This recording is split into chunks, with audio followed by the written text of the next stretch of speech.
Is this ever gonna end? Let's talk about it, y'all. Middle America.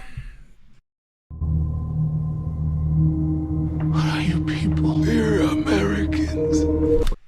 We are Americans indeed. It's your boy Vin in the house. And Sori. And your sister Sori in the house. Welcome to everybody that's new. We are Middle America. We're not left. We're not right. We're just right. Correct. So we recently did a breakdown of Kyle Kalinski's failed attempt at trying to straddle the fence, per se. It hasn't turned out very well for him. He just recently put out a tweet that basically said something to the effect of, I've now permanently damaged two of the very most important relationships in my life. When he's talking about, Cenk and Anna, he then apologized, et cetera, et cetera. He did? Well, he Are you talking about Kyle Kalinski? Kyle Kalinski, yeah. He said, this is what I was trying to avoid. I've permanently damaged some very important relationships. Sorry to everybody involved. He was put in a particularly difficult situation. He was put in an extremely difficult situation, and hey, it is what it is. But I think it's one of those situations where, unfortunately, it seems to me that both Jimmy and TYT put all their friends in a situation where it had to be one or the other. Yep. It's right. It's like a divorce. Yeah. So they both put their friends in those kinds of situations. So it is what it is. However, the big homie Adar sent me this. He tagged me on the Middle America page. So if you want to be part of the community, facebook.com/America Middle. You can jump in there. I'm there. Everybody's there. We got wonderful mods. It's a pretty cool place. It's a free speech environment, though, so there is that. Okay. Having said that, we're going to check out this video with Cenk. And Cenk apparently is now going after Glen Greenwald. And my gosh.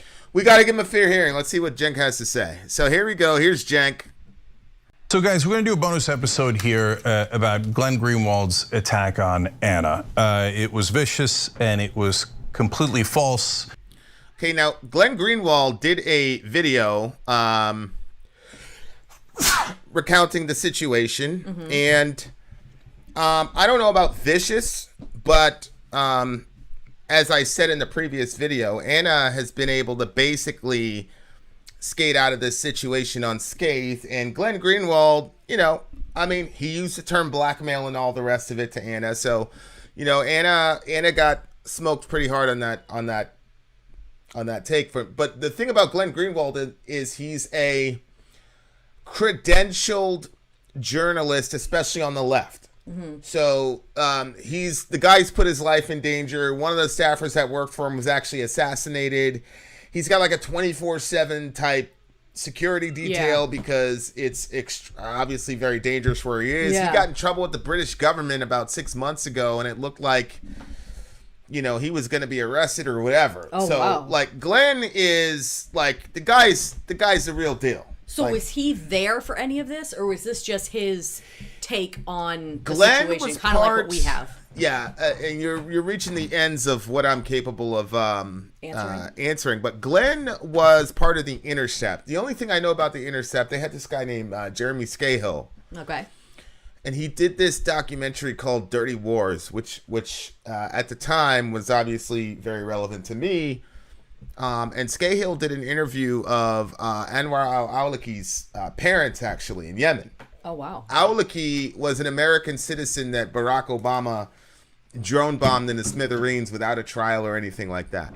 So Scahill explained that, talked about Dirty Wars. It was, pretty important documentary. Well, Greenwald comes from that school. He comes from the Intercept and all the rest of it.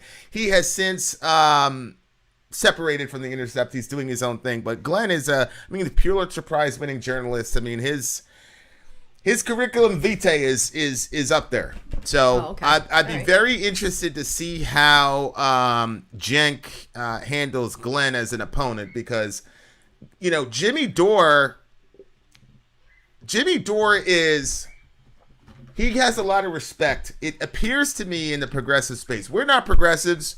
We are hardcore Bible-believing Christians, radically pro-life. But I was raised to always be all the way on the right. Just vote Republican. Right.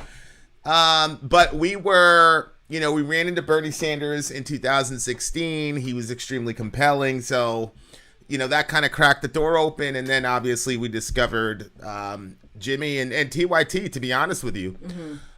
So I don't know it was if that barbershop interview. Was that Killer Mike? Yeah, it was a barbershop interview. I don't know, Bricktown, that he's slandering Glenn. We haven't watched it yet, but we will soon find out. Yeah, my assumption is that Cenk is going to be a little bit more measured here because it's Glen Greenwald. Like I said, Jimmy has the respect of the progressive space, it looks to me, but at the same time, Jimmy's like, look, I'm just a comedian in my Glen Greenwald is an actual legitimate journalist. So now this is a guy, and he's put his life on the line. He's put his life on the line for journalism. So I think Cenk is going to have to take a little bit more of a professional tone when it comes to Glenn, but we'll see.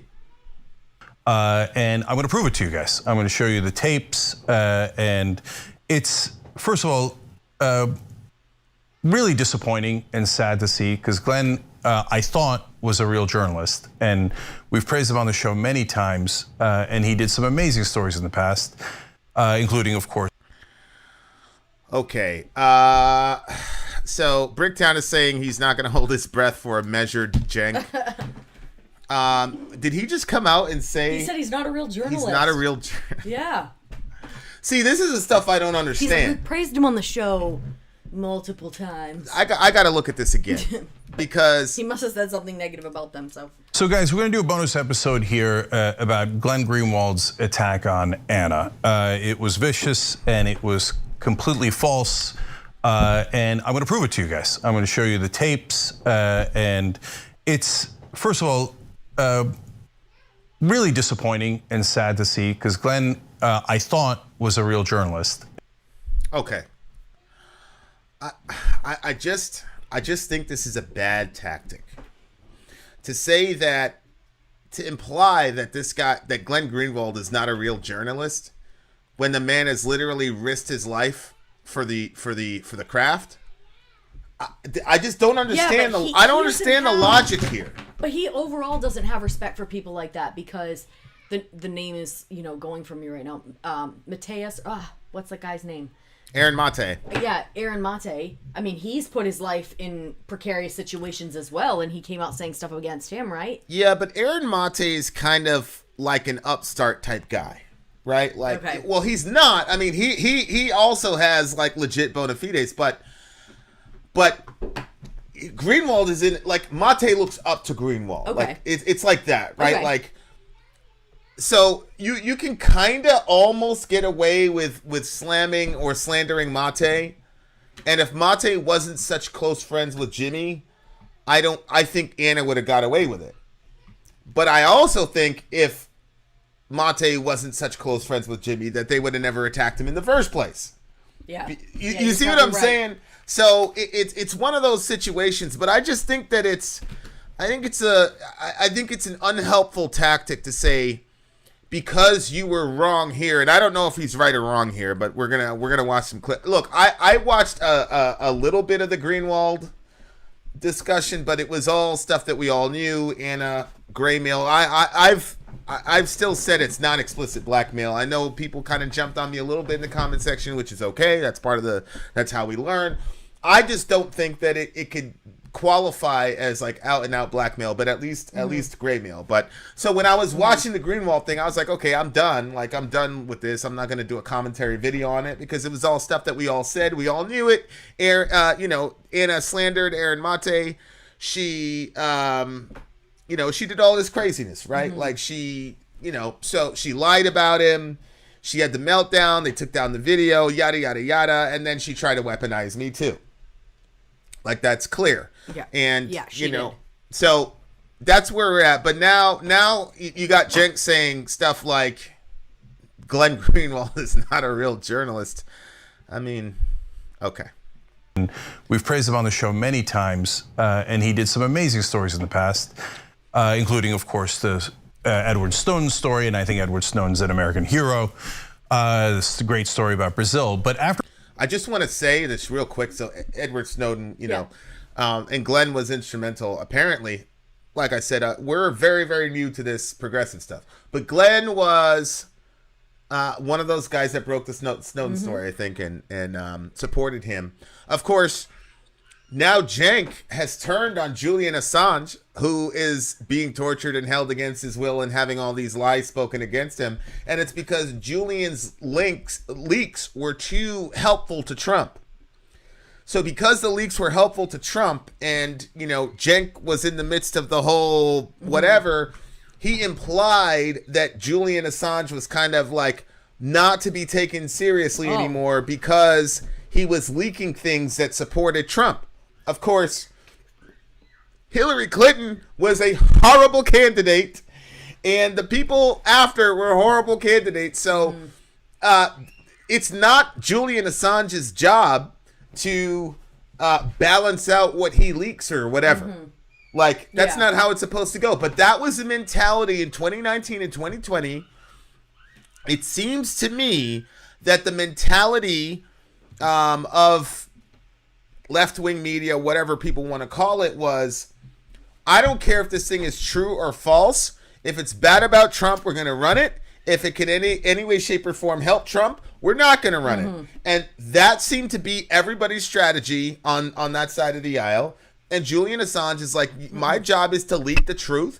So if the leaked truth means that George Bush looks bad, so be it. If it means Hillary looks bad, so be it. If it means Trump looks bad, so be it.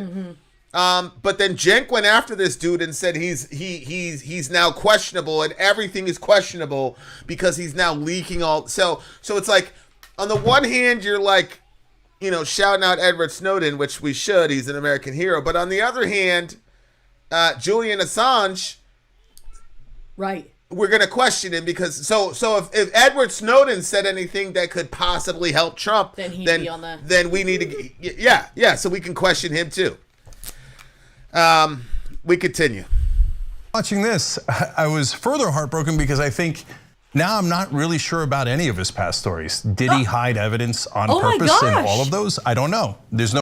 Wow, he's questioning everything now. I really want to know what this guy said about Anna, though. I don't. This is I just don't think that this is helpful, bro. Because now people are gonna have a very hard time taking what you have to say seriously. I'm gonna take whatever he says seriously, but at the same time, bro, when you do stuff like that, it's like you're in an argument about LeBron James, and then Skip Bayless says like he's like not even in the top 200. You know what I mean? Like, yeah. Okay, all right. Of knowing because of what you're about to see, right? And it should be noted, we're doing this in the bonus episode because we do an actual news program. We do tons of stories every day about things that matter in the world. And we fight for things like the $15 minimum wage. I've even set up 3 different organizations, and they've been relatively successful. I helped co-found Justice Democrats. There's 10 Justice Democrats in Congress right now. Okay, so Justice Democrats is a group that Kalinske, and a couple other people formed. Did Jimmy have anything to do with it? No. I mean, look, Jimmy's not an organizer per se. Okay. Like on the, it seems to me on the ground level, it's kind of like me and you actually. So like, I'm more the ideologue. Hey, this is a great idea, and you're kind of like the implementer, like knowing the details on the ground. So Jimmy is kind of like, hey, this forced vote thing would be badass. So like, he just has this great idea, thinks outside the box. Cenk is more like, this is how we do it, step 1, step 2, step 3. So they created this group called Justice Democrats, and they were basically, the goal was, and again, I'm not very familiar with the progressive space, so the comment section is going to have to help us. But the goal of Justice Democrats was, we're just going to keep cranking out AOCs.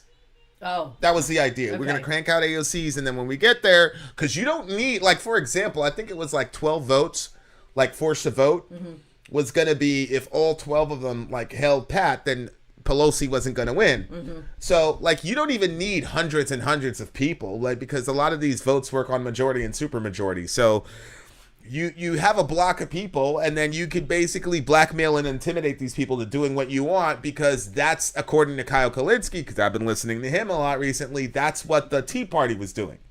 Oh, really? So when Obama got in office, a bunch of a certain demographic went crazy, lost their minds. They formed the Tea Party, and the main targets of the Tea Party was not Obama, but it was the right wing. So you had John Boehner, and they were like attacking Boehner and saying, you're a sellout, blah, blah, blah. And he basically, they wore him down. Oh, yeah, they wore him down. Okay. So that was the idea. On the other side, they were going to do that on the Democratic side. As a matter of fact, Kalinske said we were going to call it the Left Tea Party. Get it? Left Tea Party? Yeah. Okay. But they decided against it. Well, so he started Justice Democrats. The issue is Justice Democrats booted Cenk out of the group that he formed because of the past videos. Because of the misogyny stuff that, according to Kyle Kalinske, really isn't misogyny. They said he doesn't represent what we're trying to accomplish. And then Kalinske left the Justice Democrats because of that? In solidarity with Cenk. Correct. Well, I mean, let's be realistic. It was only a matter of time. Correct. So he could walk out looking like a hero to Cenk, but he knew they were going to find out about him too. So. Correct. I see what you did there. It was smart, but it's also see-through. Yeah. And Candy Apples is right. Like we've talked about this all before, but I wanted to give Cenk a fair hearing, so here we go. We try to be constructive, right? Other people spend almost all of their shows attacking fellow progressives, doing personal drama, talking about their feelings, and almost never talk about the actual news, right? Well, I mean, you guys, one of the things that I think, and I hope he addresses in this video, because they did apologize to Britney Spears. They did? Yeah. When? Yeah, I saw last night. I was watching a show, and they did apologize to Britney Spears. So shout out. Well, so kudos to them for that. Yeah. So there's a start. This is like here. Let's see where he goes. Give him a shot. I know everybody's like, oh, he's gonna, but we don't know. He might have a very measured response here. So in this case, I'm forced into responding because the smears were so over the top and so false and outrageous. So now this revolves around. Well, Glenn talked about how you guys lied on Aaron Mate and then took down the video, which that's not a smear. That's what happened, right?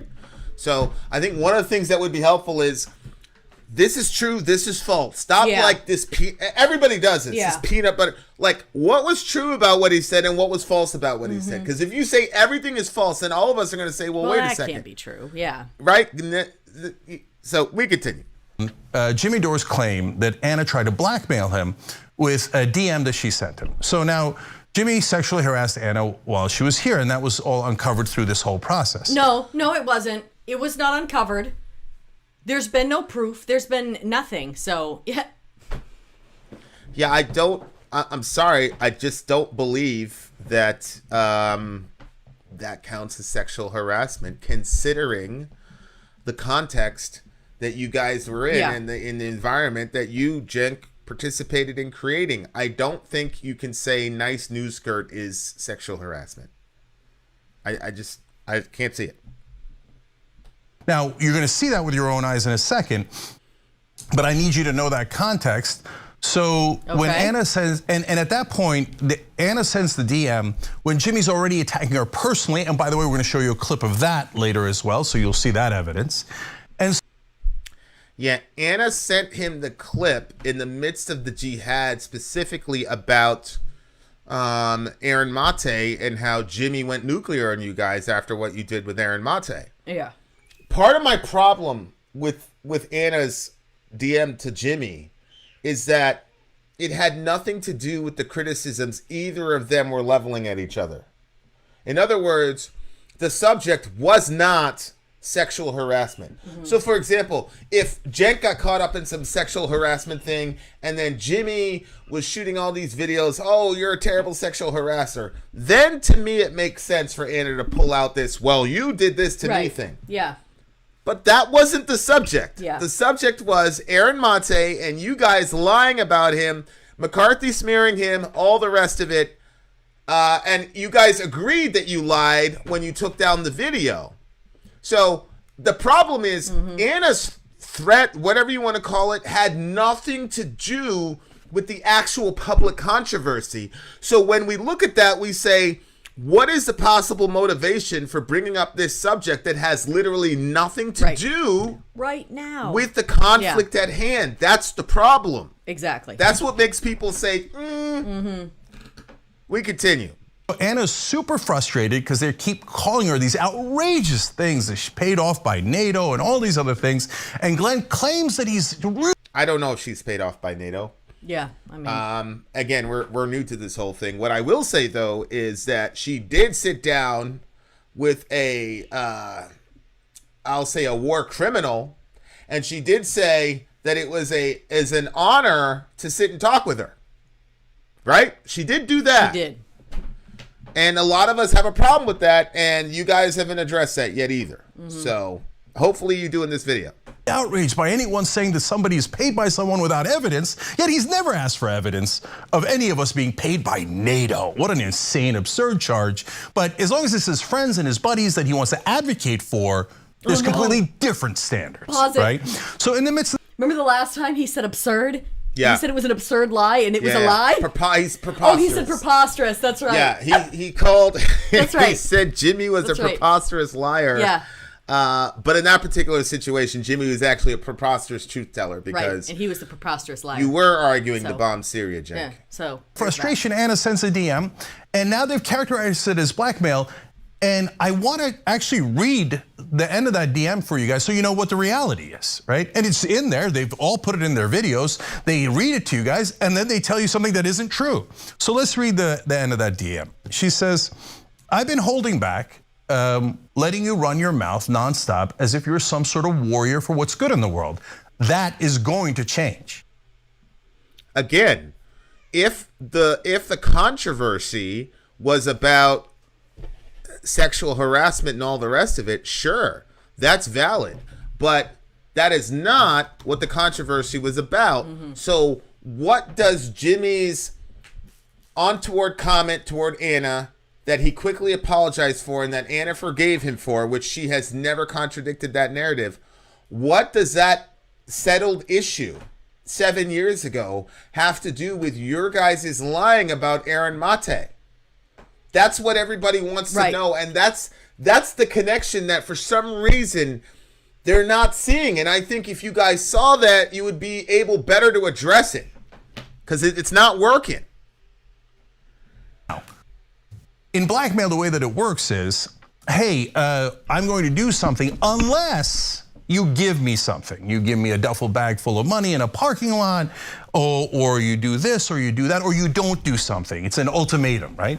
Here, there's no ultimatum. She says, I'm gonna do it, right? There's no like, oh, okay, maybe not, maybe this. If you do this, then I won't do that. No, she says, I'm mad because you are pretending to be a warrior for good when in reality, I know because of my personal experience that you're a dirtbag. Okay, so that doesn't help us much, right? What it tells me is that by your own admission, Cenk, Anna went after him because this is all of this was a popularity contest. It's what you're making it seem like. What you're making it seem like is that Anna was saying, "Hey, everybody thinks you're this great guy because of the whole fight for 15, force to vote, Medicare for all the stuff that he really goes to war about."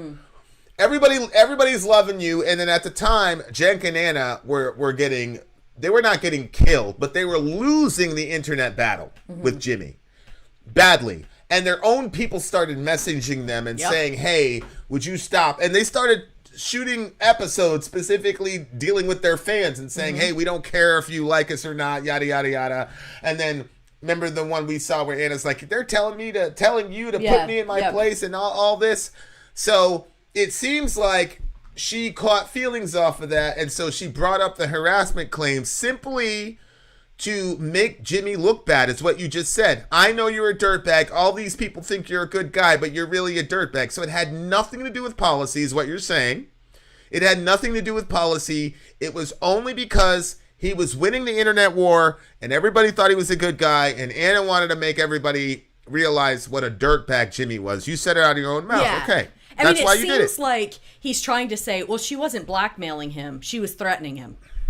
Right? Well, I agree. I've always been against the term blackmail there. Yeah. I've always been against the term. And I said it in the first video, where's the quid pro quo? In other words, where is the, if you don't, then I won't. Right? But the definition, a statement of an intention to inflict pain, injury, damage, or other hostile action on someone in retribution for something done or not done is a threat. So yeah, that's a threat. She definitely threatened him. I agree. And not all threats are bad. Some people need to be threatened. I've threatened people, and they needed to be threatened. So I don't have a problem with Anna threatening him per se as a concept. The problem that I have is the reason Anna and Cenk that people are having a hard time sympathizing or empathizing with Anna is because of the timing of the revelation and the relevancy of the revelation.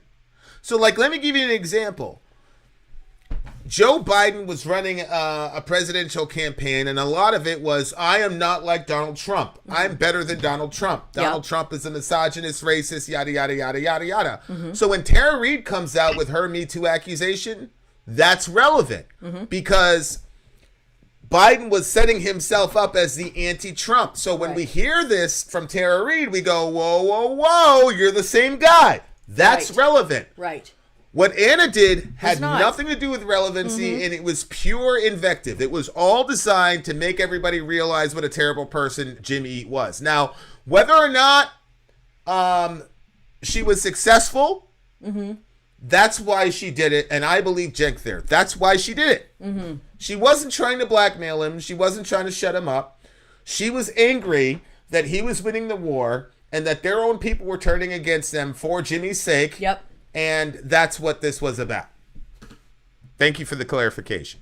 So I'm going to let people know you're a dirtbag because that's who you are, because you're going out there and attacking me personally. This has nothing to do with politics anymore. You're saying I'm paid off by nefarious people, all these different things. I don't remember Jimmy. Maybe the audience can help us. I don't remember Jimmy saying that Anna was paid off by NATO. She was working with NATO, that's a fact, when she was doing the Madeleine Albright interview, but I don't remember that. I do remember, though, you guys saying that Aaron Mate was paid off by the Russians. I remember you doing that. I don't know. Look, maybe Cenk is going to show us a video, but that sounds like a little bit like a bit of projection to me, Cenk. And including sexual attacks, etc., as you're about to see, right? So I'm mad, and I'm telling you, okay, if you're going to attack us, then I'm finally, I've been holding, and we did, guys. We held for so long. Again, what do you mean you've been holding? I mean, he just said he found out that information just now. Like, remember the first video? Correct. What do you mean you've been holding? Secondly, Anna was the one that fired the first shot at Jimmy during, to my knowledge, Force a Vote. Yeah. She said he was a grifter and a right winger, which in progressive spaces, right winger is a big insult. Yes. And apparently being a Christian's a big insult too. With Kalinske. Really? Remember Kalinski's like, what are you, a Christian? Yeah, that's right. Yes, We're Kyle. Christians. Yes. We continue. We only do these segments after they go for a month straight. Finally we'll correct the record because we have a news program to do, right?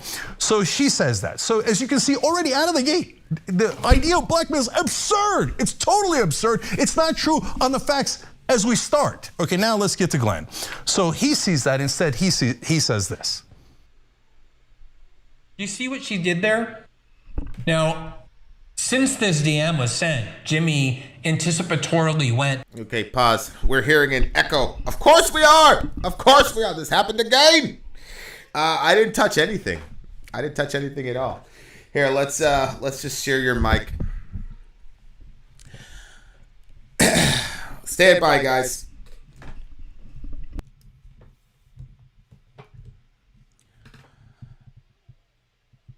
Okay, so apparently we fixed it. Did we fix it? Okay, so we're back. We're back. How does that? Does that sound better? Yeah. Does that sound good? Gather around the mic. Yeah, it sounds good now. Okay.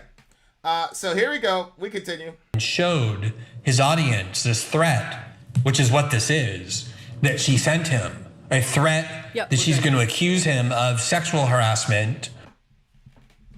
No, that's not what happened at all. And there's no anticipatory. What about now, guys? Can you hear now? Okay, so that's Glenn talking about the threat of sexual harassment. Okay? Yeah, I didn't hear it actually because I was checking our audio. Okay, let's play it again. Thank you. As we start, okay, now let's get to Glenn. So he sees that. Instead, he says this. You see what she did there? Now, since this DM was sent, Jimmy anticipatorily went and showed his audience this threat, which is what this is, that she sent him. A threat that she's going to accuse him of sexual harassment. No. Okay. So, did you so saying that goes back. that sounds like that sounds like he said the word threat. Yeah. Okay, fine. So, that's true. She did threaten him. That's not what happened at all. And there's no anticipatory anything. Jimmy just came out and admitted that he did it. No. What do you mean? Did he just say there was no threat? I got to hear that Back again. that up again. He says this. You see what she did there? Now, since this DM was sent, Jimmy anticipatorily went and showed his audience this threat, which is what this is, that she sent him. A threat that she's going to accuse him of sexual harassment.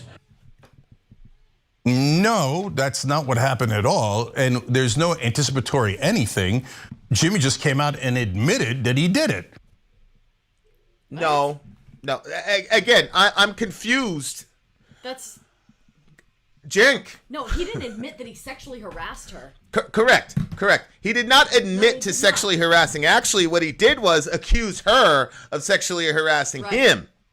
Indecent If Jimmy's story is true, he's the victim in the story. Right. Because somebody who was in a position of authority or power in the company exposed a sensitive part of her body that was unwanted to a married person. Yeah.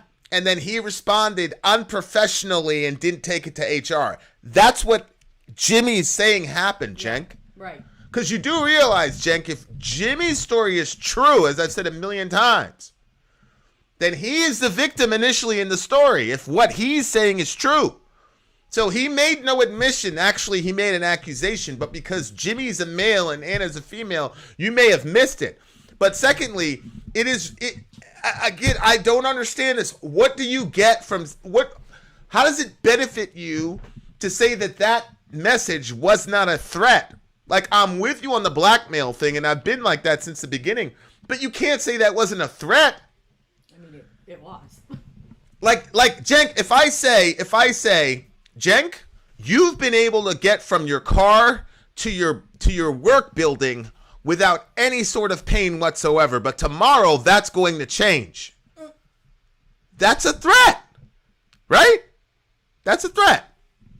So I don't. Yeah. But my thing is, I don't see how this. Protecting Anna.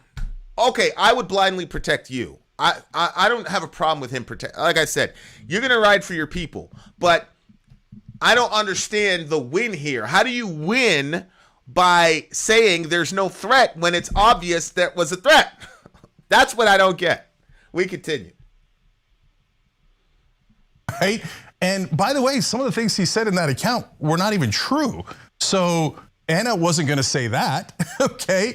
And so she said, if you're saying personal things. Shout out to Justin Lee. By the way, are you side B, Justin Lee? We continue. Allowed to say personal things. And he's like, oh yeah, I'll tell you all the sexual harassment I already did. So instantly, Glenn starts out with a totally wild and incorrect way of phrasing it. No, I don't agree. I don't agree that was a wild and incorrect way of saying it. I have this hyperbolic recounting of the events is not helpful. All of them do it, by the way. All of them do it. Like, all these people were saying, Kyle Kalinski's a snake. He's always been a snake, and we should never listen to him again. Yeah. Like, it's just like, like this blanket statement that just Cenk, makes somebody a total of. You're hyperbolizing Greenwald's breakdown here. It wasn't a terrible interpretation. She absolutely threatened him, and he absolutely got in front of it because she said that's about to change. That's a fact. It's a fact. I think he was smart to do that. And characterizing it. So then he goes on and says this. He gave his own version of events about what happened. She then went on her own program and made good on her threat. She did? But wait a minute. Yeah, we covered that one. The first video we covered about this whole thing. Remember, it was them two talking. Yeah, okay. Yeah, so she did. Keep going. Jimmy already said he did it. So what do you mean made good on her threat? No, he didn't It's say already he did public that. for the whole world to see. Almost every show's talked about it. Is Glen Greenwald really a Nobel laureate? Or is BC just saying that because she loves him? In this progressive sphere, unfortunately, right? And I hate that the clip is replayed. Now we're going to have to replay the clip in a little bit to show you what a liar Glen Greenwald is, right? But she made good on her threat. Okay, but wait, she said that's going to change. So where's the threat? Where's the part where she says, hey, I don't like your political opinions. If you don't stop, then I will do this. No, that's blackmail. No, yeah, exactly. You just said, yeah. That's blackmail, which... Nice try. Center this one. It's blackmail, right, Cenk? Which is what you're characterizing as a threat is actually blackmail. Mm-hmm. She did not blackmail him, or a person could imply that she blackmailed by implication, which is gray mail, which I'm okay with gray mail, but it definitely wasn't blackmail. But Cenk, it was absolutely a threat. Yeah. It cannot be denied that she threatened him. Denying that she threatened him is not helpful, because then how would you characterize that interaction then? It wasn't just a casual conversation. It definitely wasn't a friendly conversation. It was obviously a threat, and then she went and said her version of the events about what happened. So going after Glen for that, how does this help you? It doesn't help anything, because everybody with a modicum of objectivity would say at minimum it was a threat. Most people are throwing out the blackmail term. Yeah. To my knowledge, I'm the only one that ever really pushed back on and said, well, I don't, there's no quid pro quo there, so I don't see that as blackmail. But it's definitely a threat. It's almost laughable. Like, why are you making a big deal out of that, Cenk? No, Jimmy just goes out and goes, oh, you're going to attack me? I caught feelings. Oh, that's it. Everybody, all my cult, go out and tell everybody I caught feelings, right? So I'll tell you already, I'm a sexual harasser, right? And then Glen takes... No. No. Oh, my cult, he said. And again, this is honestly why, so I didn't cover the Greenwald thing. Yeah. And, that could have got us a lot of clicks because he's Glen Greenwald. But I didn't cover it because I was like, yeah, bro, I know that. I'm covering this because, Cenk, I said earlier, this is a watershed moment in the progressive movement. And now he's characterizing Jimmy's fans as a cult. Yeah. Is there a cult of personality around Jimmy Dore? That cannot be denied. There is. But let me let you in on a little secret.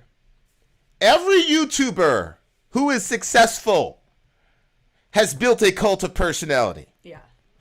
I don't know if you remember this, but at the very, very, very beginning, we used to call it the cult. Do you remember that? We did. I mean, my thing is, Cenk, the way that he's talking, he's calling it the cult, but he's lying and trying to gaslight people with the information he's bringing forward. So to me, that to me is a better example of a cult. Is you've got a whole following of people that they're not even following what they perceive to be the truth. They're following what he's saying. So I think Cenk wants to have a cult following, and I think he thought he did, but people are turning on him now. I think that there's jealousy towards Jimmy. I think Cenk has a cult following. I think he does. I think they do. but it's not like They've it got was. 5 million subs. Yeah, but it's not like it was. Well, that's the issue. Right. I think for me, at the human level, people in the comment section are saying it's sad, and I agree with that. It is sad on the human level. But I do believe at the human level, there's a lot of jealousy and real hurt here. Mm-hmm. Because I think that Anna and Cenk really believed that they were at the head of the progressive movement. And they lost that position. I was going to say, well, they would have probably stayed there. At force of vote. Yeah. I mean, really, it began when they did the Russiagate nonsense. If they really wanted to be adversarial left-wing media, they would have been on the right side of Russiagate. But they didn't. Mm-hmm. And what that does is, in the heat of battle, people will go along with you and say, yeah. It's just like the Iraq War, right? Yeah. By the end of the Bush presidency, everybody had turned against Bush because of the Iraq War. Yeah. So at the beginning, Bush was like, what the hell? You guys love me. Now everybody's like, man, get out of here, bro. Yeah. So that's what happened. Like, they did the Russiagate thing. And then, once there was some distance from the Russiagate situation, and then we installed Biden and everybody saw it was more of the same, you no longer had, they'll say this, like they'll say that Aaron Rodgers is like air freshener for the offensive coordinator, meaning everybody plays such horrible football, but he is so good that he covers those errors. Okay, yeah. And Trump functioned that way because they made such a caricature about how bad he was. Yeah. So you were blinded from the obvious issues with your crew. Yeah. Well, once Trump got out of the way and you no longer had a bad guy to crucify, right? Yeah. Then force the vote happened. So now you got a bunch of people who are with you on the Trump BS who are now kind of like, that was kind of bullshit. And then we used all our energy to get Biden in, and Biden's still doing this to the kids at the border and all the rest of it. And then here comes Jimmy with force the vote, and all those people turned on him. Yep. And I think that's what hurt them, is they misread the tea leaves. Ladies and gentlemen, if you have a relationship that's based on the hatred of another person, it's not a real relationship, and those same people will flip on you the first chance they get. And unfortunately, Anna and Cenk are finding out probably too late. That and goes, oh, you see how Anna is the one who did the threat and then carried out the threat. But Glenn, you left out the part where Jimmy already admitted it. But wait, it gets way worse. Here's more. I have no idea what took place back in 2014 when they were working together because I wasn't there. But here's what so I can't comment on whether anyone did anything wrong back then. You have no idea what took place, and you can't tell if anyone did anything wrong. All right, well, this is the clip that everyone has already seen. It's inconceivable that Glenn didn't see it. And if he chose not to look at it, well, that would also be absolute negligence if you're a so-called journalist. So he couldn't tell if anybody did anything wrong. Let's watch. Anna Kasparian used to dress, when I worked there, unbelievably inappropriately for a newsroom. She looked like she was going to a rave. The skirt, one time she came into the newsroom with a skirt so short. It wasn't a pencil skirt. It was like a fluffy one too, but so short that she bent over in front of me and I literally saw her ass and her thong. She's wearing a thong. I literally saw it. Like, everybody saw it. And I go, hey, Anna, nice news skirt. And everybody laughed. Like, they laughed louder than I thought they would. And so it humiliated her. She got humiliated in the middle of the newsroom. And I did it. And I did it. Now, Glenn, you said, I have no idea what took place. Well, your friend, the one you're defending and hiding the evidence for, told you he did it, and he told you exactly what took place according to his own account. And you just, I don't know. I don't know what happened. What, am I, a journalist? I don't know. Oh, everybody's already seen the clip. Oh, I don't know what the clip is. I have no idea what took place. And by the way, there's two really important things here. One is, why is he calling it a news skirt? Because the humiliation comes in, you're not a real news person.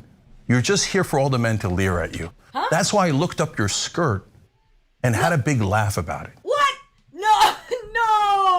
No. He's saying the opposite. He's saying the opposite because if that's what it was for him, then why say anything at all?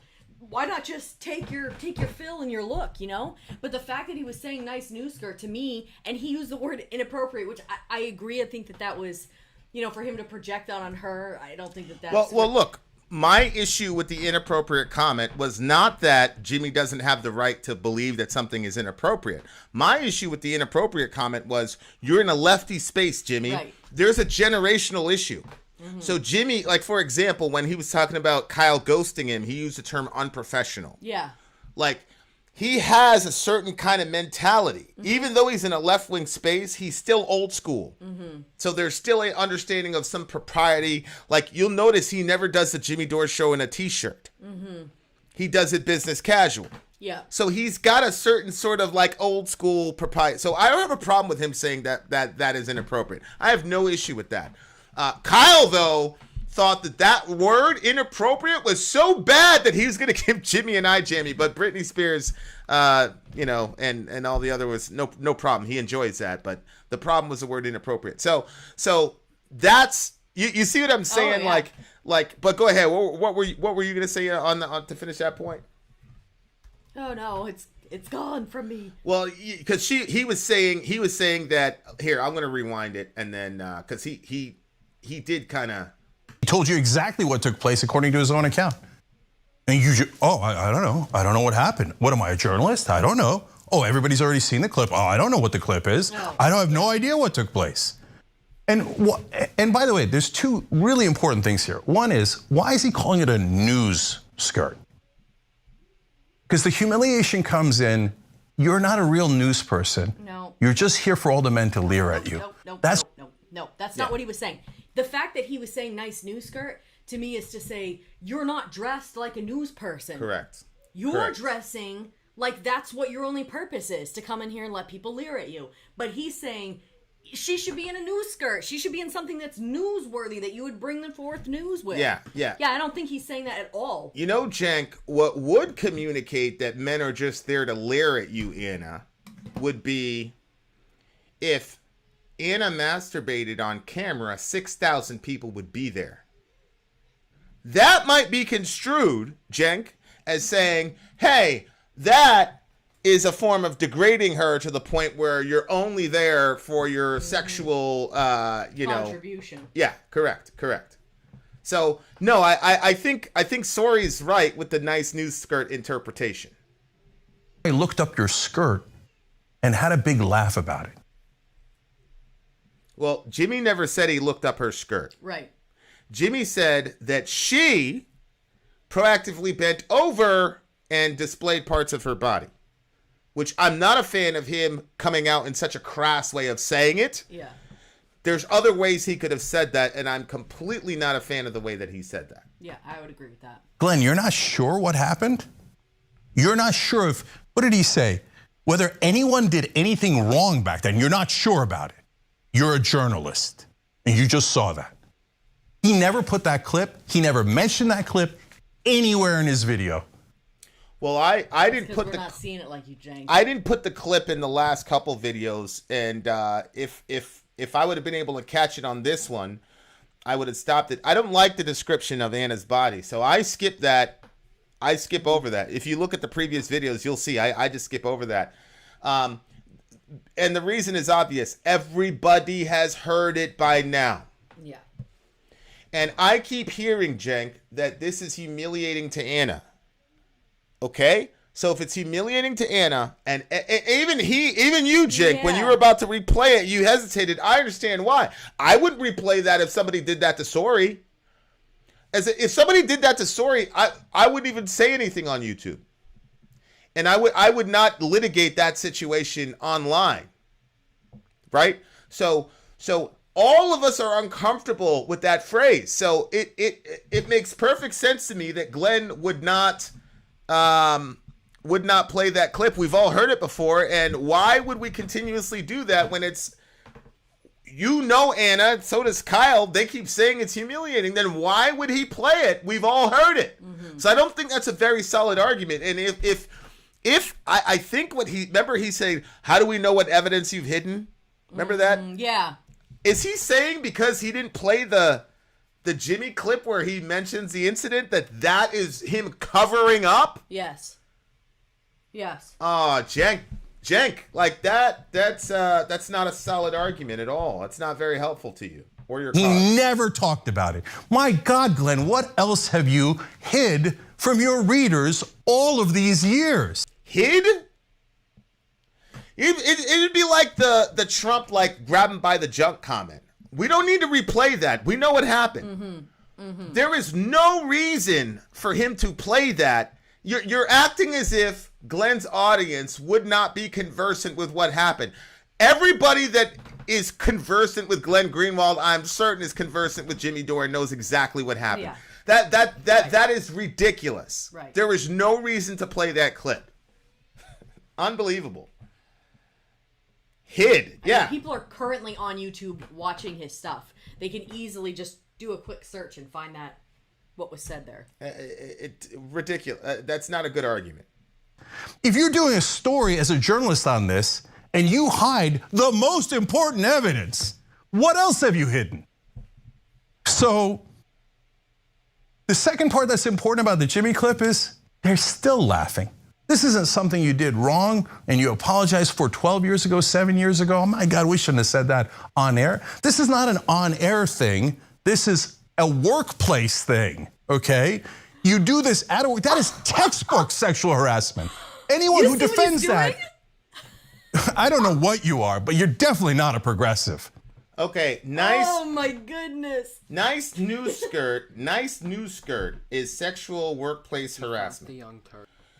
Nice new skirt is sexual workplace harassment, according to Cenk Goes. Because it wasn't said on air. Yeah? That's how he made the separation, the line between it. Because they say something sexual on air, that's like, this is our show, so it's not actually sexual harassment, it's the show. If you say it off air, then it's typical workplace sexual harassment. Yeah. I mean, that doesn't work in court, though, right? No, but that's what he's trying to do, so then if anybody brings any of the craziness he said, then he's going to say, well, that was on air. That kind of logic only works in his mind. If that's where he's going. That's what it sounded like. If that's where he's going. That's certainly what it sounded like. I just think it's really hypocritical. Let's just play the clip. Absurd news alert. Absurd news alert with Anna Kasparian. I guess we didn't have room for Kasparian, so we go with Anna K in the video there? Right. Okay. That's a very nice picture. I know it is. Were you going to the prom or something? I was at a bar. Is that right? I was at a bar when that picture was taken, and Jesus is like, what picture do you want me to use? I'm like, use this one. Because you like it? Yeah. You didn't want to use the red ladies t-shirt that we have? Everybody check that out on theyoungturks.com, by the way. It's a good picture of Anna, and then the red ladies t-shirt, I don't know. I think a little bit. Hey, can you put that up for a second, Dave? Do you have that or no? Her bar picture right there. Can you pause that and put that up? Look at that. Oh, damn, that is very sexy indeed. Now I've taken all the time looking at your picture and not enough time for the news alert. So, all right, what is our absurd news alert? So, yeah, I think that kind of speaks for itself, right? Very sexy indeed. Put that up again. Wait, so they weren't focusing on what her news was? He was focusing on how sexy she was? Like, she's just there for men to look at? Yeah, and then he said, put it on. Hey, bring it up. And pause it, he said. Okay, so somebody said, Vince, what would you do if someone said nice stream shirt to the lady? Well, Jules, I would much rather somebody say nice stream shirt than comment about how sexy the lady is. Secondly, if I'll use my daughter as an example. If my daughter had a position of power and authority and then exposed herself to someone and they said a comment like nice skirt, I would say, sweetheart, you need to be more respectful of your coworkers. That's God's honest truth, what I would say. Because I'm not going to infantilize my daughter as if women don't have common sense and they don't have minds. And I'm also not going to pretend that women... Now, I believe there's a difference between the genders and that men are generally stronger than women, but that does not mean that women are these emotional waves who can't handle anything. And I'm sorry, but Anna Kasparian created the environment. We just saw She it. did. We just saw it. She picked the picture. She created that environment.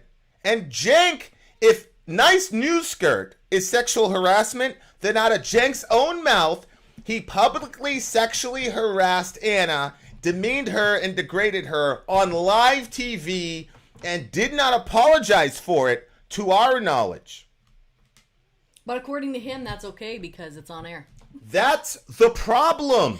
I know. That is the Publicly. problem. You did this publicly. You can't do things like that, Cenk, and then get on your high horse about sexual harassment. No, Cenk, you're the one that apparently believes that Anna's just there for people's sexual gratification, because you and Kyle Kalinske, both of the white knights or the Arab knights or the Turkish knights, one's a Turkish knight, the other's a Polish knight, you guys got on and made this giant thing about disrespecting Anna when Kyle Kalinske was talking about Anna masturbating for clicks, which is a form of prostitution.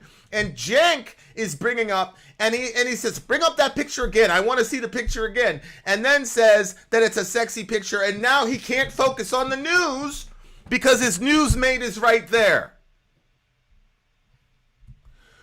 So Cenk, when you get on a show and do that, and act, and now he saw him get all emotional, his voice was cracking, and I'm not gonna make fun of that, bro. Like, Anna's his best, probably one of his best friends, and she's going through a bunch of shit right now. Mm-hmm. And he's, when you see your friend in pain, man, that's one of the worst things in the world.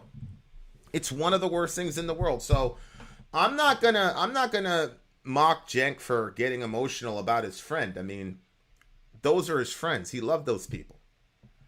He loves those people. So, much respect actually to Cenk for allowing his emotions to do that. Shout out to the Salty Army, whoever that is. Whoever the Salty Army is. We got to get back to it, guys. So, guys, we're going to do a bonus episode here about Glen Greenwald's attack on Anna. No idea what took place, and you can't tell. One time she came into the middle of the really important things here. One is, why is he calling it a news skirt? So I already explained that. Because Jimmy thought, this is not something difficult to break down, Cenk. Jimmy said it was unprofessional. It looked like you were at a rave, right? He said it looked like, I've heard this replay so many times. She was inappropriate. It looked like she was at a rave, right?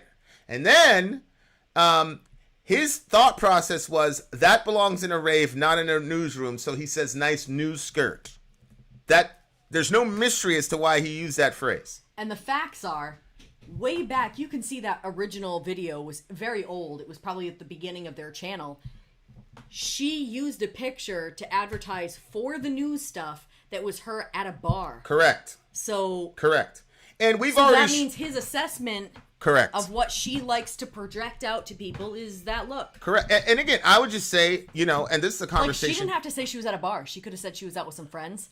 But she was like, I was at a bar. She looked like she was happy to say she was at a bar. And this is one of the reasons why this is an important conversation to have. Because what we know as a society is that women have gotten unfairly sexualized. Yep. And I would submit to you that when you can't buy a bottle of milk, I told a story with Dorian, he was about 6 years old at the time. I was going to get him we were going to get a bottle of milk, and there's all these naked women. And I went to the front and I said, hey, how about, I'm trying to teach my son here to be a man and respect women. And it's very hard to do that when you've got all these naked bodies of women, out here selling everything from bear to toothpaste. Like, is there anything that can be done? She looked at me like I was a space alien. Mm-hmm. So we're in a society that has contradictory messages at its core, particularly as it relates to men and women and sexuality. And we have to talk about it. You have to. So, for example, one of our daughters is starting to develop, and a kid from the neighborhood said something insane to her. Now, what I said to my sons was, you need to get at that dude. Like, he said something really crazy. I said, you need to get at that guy.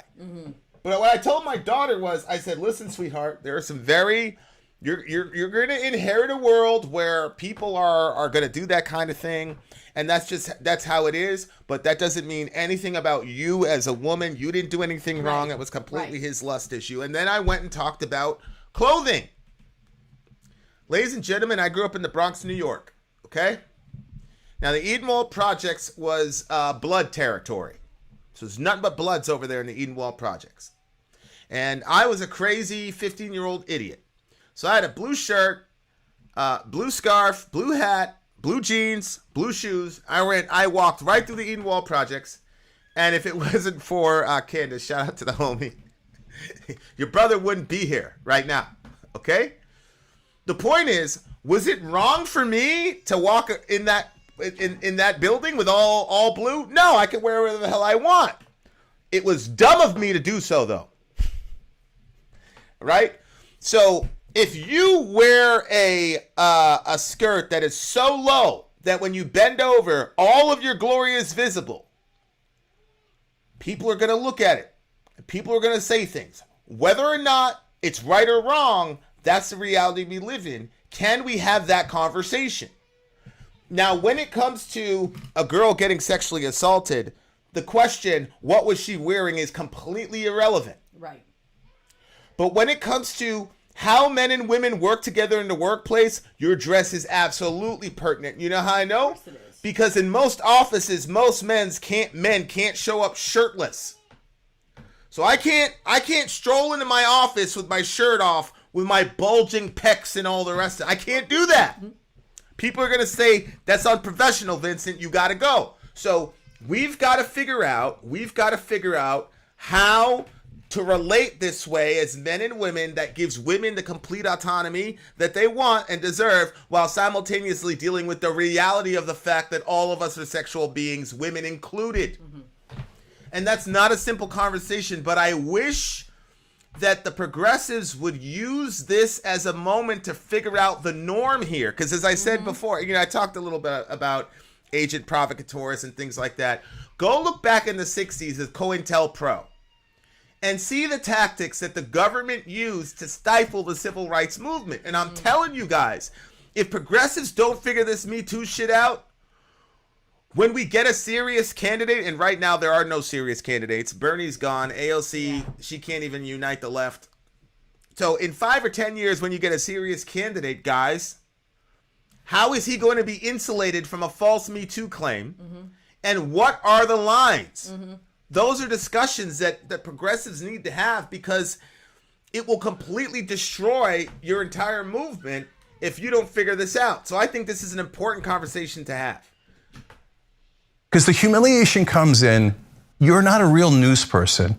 You're just here for all the men to leer at you. That's why I looked up your skirt and had a big laugh about it. Again, Cenk, no, he did not say he looked up her skirt. He said that she exposed herself to him when she bent over.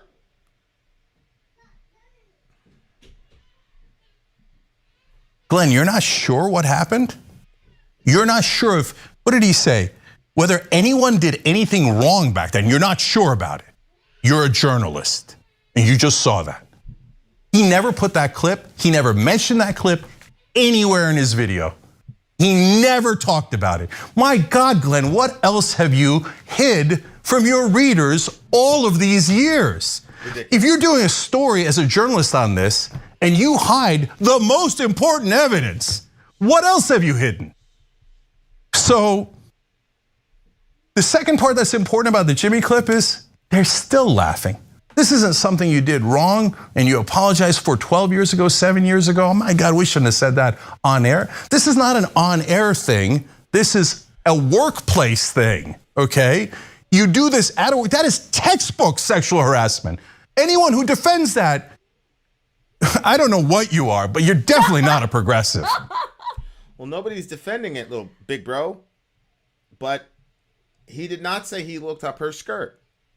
He said, I already told you what he said. And then, not only did you do it back then, you're still having a great time about it. He's laughing, Steph is laughing. Wait. No, they're not having a good time about it. I don't know if you've seen Jimmy's disposition for the last 14 days, but he's not happy.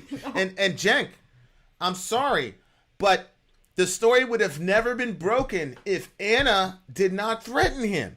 And again, Cenk, over an issue that happened 7 years ago that he apologized for, that Anna forgave him for. Right.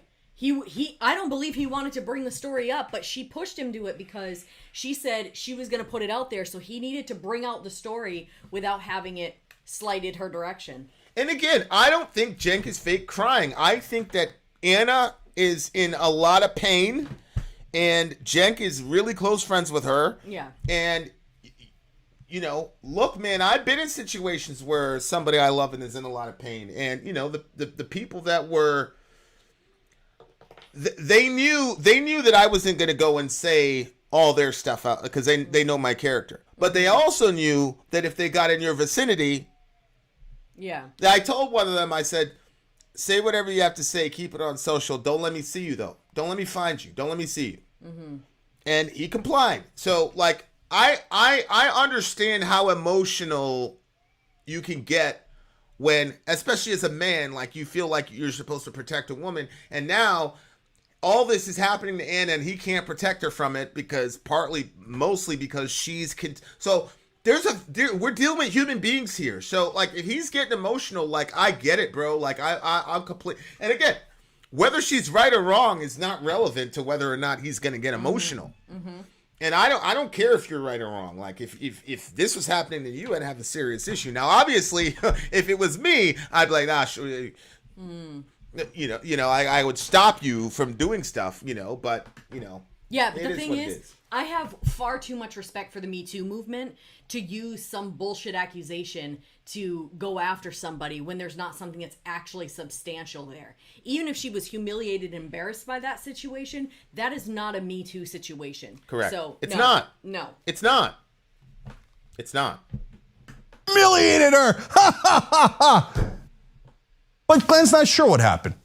He doesn't know at all. What is he, a journalist? No, of course not.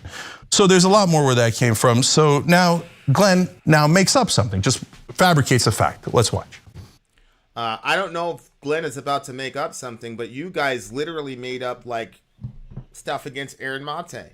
And to the degree, look, two wrongs don't make a right. So if Glen's about to make something up, he's wrong for that. I don't know yet. But Cenk, if you guys did that and we saw it and it was egregious and you took down the video but wouldn't comment on it. Mm-hmm. So when you do that and then you accuse him, immediately all of us are going to be biased towards not listening to what you have to say. Of course.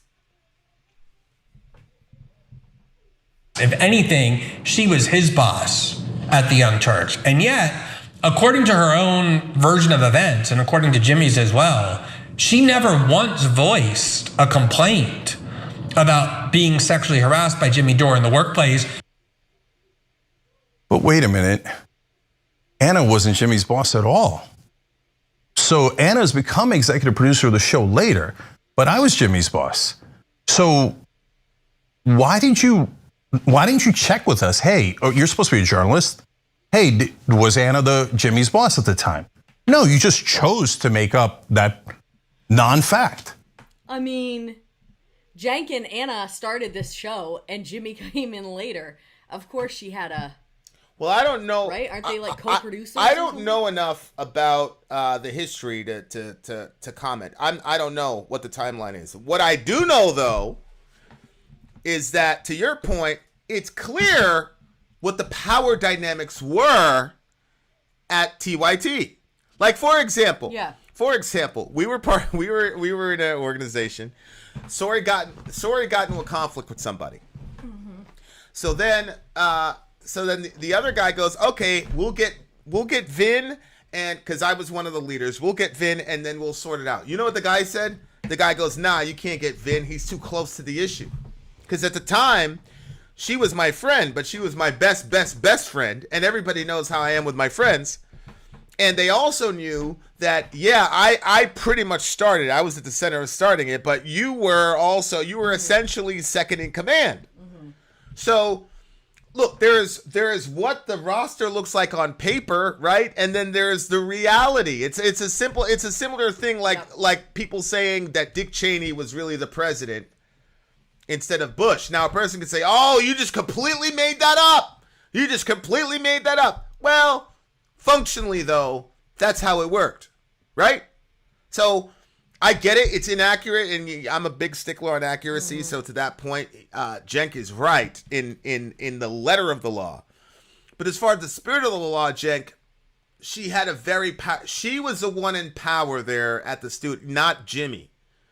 And usually what happens in Me Too context when you look at Bill Cosby, yes, I still believe he's guilty, even though whatever, that's a separate topic. Weinstein, the Clinton stuff, those are men who are in positions of power. Exactly. Who can then affect the careers and the life trajectories of these women. And so Biden with Tara Reid, et cetera, et cetera. That is not the situation that happened. Anna was the one with the power, and Jimmy was not. Jimmy was basically a contracted worker. He wasn't even like completely on with TYT. So when Jimmy left, what was the reason for that? They were not getting along about something? Oh yeah, he left because of the Russiagate stuff. He left because of Russiagate. He couldn't work with them anymore. And I found that so curious. Why fabricate something for no reason at all? It's just going to embarrass you, right? I don't think Glenn is embarrassed because, like I said, all of us pretty much believe that Anna was second in command or a very more powerful in the company than Jimmy. So that's not some like wild, crazy, fabricated ideology. You know, Cenk, you saying that Aaron Monte goes to sleep in a Russian blankie, that's just wild out of nowhere. It doesn't even make any logical, rational sense. A person saying that Anna was second in command makes a lot of sense when we consider the dynamics between the two of you. But then I saw this old clip of Jimmy basically threatening other people here, right? And when I say old clip, I mean this is after the controversy began, right? And he's trying to make sure now desperately, oh my God, I don't want more things to come out. And he said this. She never, in the course of this 7 years, uttered a peep about claiming to have been sexually harassed by Jimmy Dore. In fact, in 2016, as I just showed you, they had a very amicable exchange. He was wishing her well on her mother's surgery, and she said, "Thank you so much, and it's so great to see how much you're kicking ass." That's not the exchange that one would expect from someone who actually feels like they were maliciously and systematically sexually harassed by someone else. But I disagree with that. That's not true. That's not true. As a matter of fact, people who are sexually harassed, because remember, guys, the power dynamic, especially in the workplace, it's usually an obtuse power dynamic. So actually, the opposite is true. What I've seen in the workplace is that when a person is harassed by a person in authority and they kind of resist in any way, they will actually be extra friendly to that person because they don't want anything in jeopardy because they resisted a sexual advance. Yeah. So actually, it works the opposite way. Now, Glenn, I'm not sure. Maybe he wasn't dealing with that, but I was dealing with the HR stuff. In one of the organizations I worked for. So that's not true, Glenn. That's not true that people who are sexually harassed don't talk to people that they absolutely do, and women in particular. I mean, it's one of the things that used to grate on me, but it's true. That's what happens. Yeah. So that's just not true. Maybe it is. Maybe that did happen. Okay, so we played a clip there of Glenn continuing. I'll get back to the Jimmy clip in a second. But in that Glenn clip right there, he says, maybe it happened. Maybe. He doesn't know. He doesn't know. He said, in all these years, she never uttered a peep. Guys, you've seen sexual harassment stories. It's number one go-to maneuver of people defending sexual harassers. Why didn't she come out before? Why was she a decent person and didn't want that guy fired? She made the mistake of thinking he's a friend. By the way, if you've been sexually harassed, if you're a woman or a man out there, say it right away, okay? Because they're going to use it against you later. They're going to say. Yeah, the problem, Cenk, is the dichotomy you made between on camera and off camera does not exist in the real world. Right. You're trying to create a category of, oh, I said these sexually demeaning things and so did Kyle in a public forum, so it's less harassment than in a private. And I would say, no, it's worse when you put it out online, which is what you did. If nice new skirt is sexual harassment, then you saying that Anna's body is so sexy that you just want to stay and look at it, and you're distracted from the news that she's sharing, by the way. Yeah. You're distracted by what she has to share because she's so sexy. Yeah. That is way more degrading and demeaning than nice new skirt. So if you're going there, then you have to go all the way. Mm-hmm. But because he won't do that, it's always undercutting every point. Literally, every point that Cenk makes has validity to it. But it immediately gets, well, not all of them in this video, okay, but a lot of them do. But it immediately gets the foot cut out of it because he will not own up to the fact that he is guilty of worst crimes. Mm-hmm. And then he sets up this weird dichotomy of, well, I'm doing it online. That makes it not sexual harassment. I don't know if nobody's buying that. I don't buy it either, but I don't know if he's trying to. There used to be this restaurant, the Roadkill Cafe, and basically, like, you went to eat there, and the waitresses and waiters just treated you like shit. Like, that was the whole shtick. That was the shtick, right? Yeah. So you went in, and they were like, hurry up. Like, I'm not going to wait all day for you know what I mean? They were just, like, rude people to you.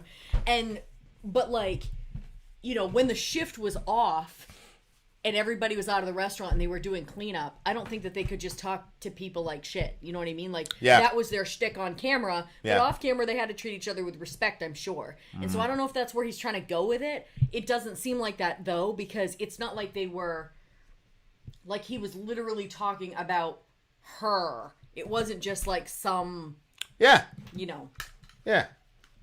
No, I'm with you. Some sick guy like Glen Greenwald after you later and go, why didn't she say a peep before? Some sick guy like Glen Greenwald? Cenk, are you saying that that's not a valid question? Why did you sit on it for 7 years and release it now that you and this guy are in a jihad and the subject has nothing to do with sexual harassment? Are you saying there's no validity whatsoever to asking that question? This is the stuff I don't understand. I don't get it. Of course it's a valid question. Now, I agree with him in the sense that, look, if you're a lady, and every time we had a class, I used to get up there and I used to say, girls, if you're getting sexually harassed, you need to say it immediately, because if it's happened to one of you, it's happened to 5 of you. Mm-hmm. So do not protect those guys because you're allowing those guys to feast on other people. And it's going to be your responsibility, which now I look back at it. I put way too much pressure on them, but I was just because of what happened to a couple of my coworkers, a couple of them died. Yeah. You know, I just went crazy. And I told the guys, I said, listen, one off joke, I will term you. Mm-hmm. I won't say anything to you, and I will lose unemployment. I don't give a fuck. You're out. So I take it seriously. But Cenk did not create that kind of environment at TYT. You created the opposite environment. Facts. And now, if you listen to Kyle Kulinski has no problem with nice new skirt. Kyle Kulinski liked what you guys. You guys apologized. Matter of fact, he misses that behavior. Right. You guys apologized for Britney Spears. And you know what's funny? I didn't even think about this. Kyle Kulinski characterized it as blackmail. So is Kyle crazy too? Because you can't put this all on Glen. Because I agree with you, it's incorrectly entitled blackmail. But Kyle Kulinski said the same thing. Are you going to say that Kyle Kulinski's a sick person too? Is he sick now too? Well, why are you going after Glen? Go ahead. Didn't he say that he lost 2 great friends? Kyle? Yeah, but this is public. He's putting this out publicly, so. Maybe it happened, maybe it didn't. Even though he already knows that his friend admitted it on tape. Okay, but I want to go back. Do we have the Jimmy clip? So this is a quick clip about where Jimmy's on another show. I want to talk a little bit, though, about what... Unfortunately, Jimmy... About what... Because Glen is saying, I wasn't there, I don't know what happened. Mm-hmm. Now, what's interesting is Cenk is jumping on him for this, but that is literally what Kyle Kulinski said. Mm-hmm. Kulinski said, I don't know what happened. And then he said, from what I know, I'm more inclined to believe Jimmy's version of events. That means, Cenk, that there were different versions of the event. Mm-hmm. And it just so happens that I have here is the initial video where Anna got to speak her piece as to what happened. comment, and he didn't make a comment about a news skirt. He made a comment about how sexy my legs were in front of my students. And it was degrading, obviously, and I want my students to respect me and take me seriously.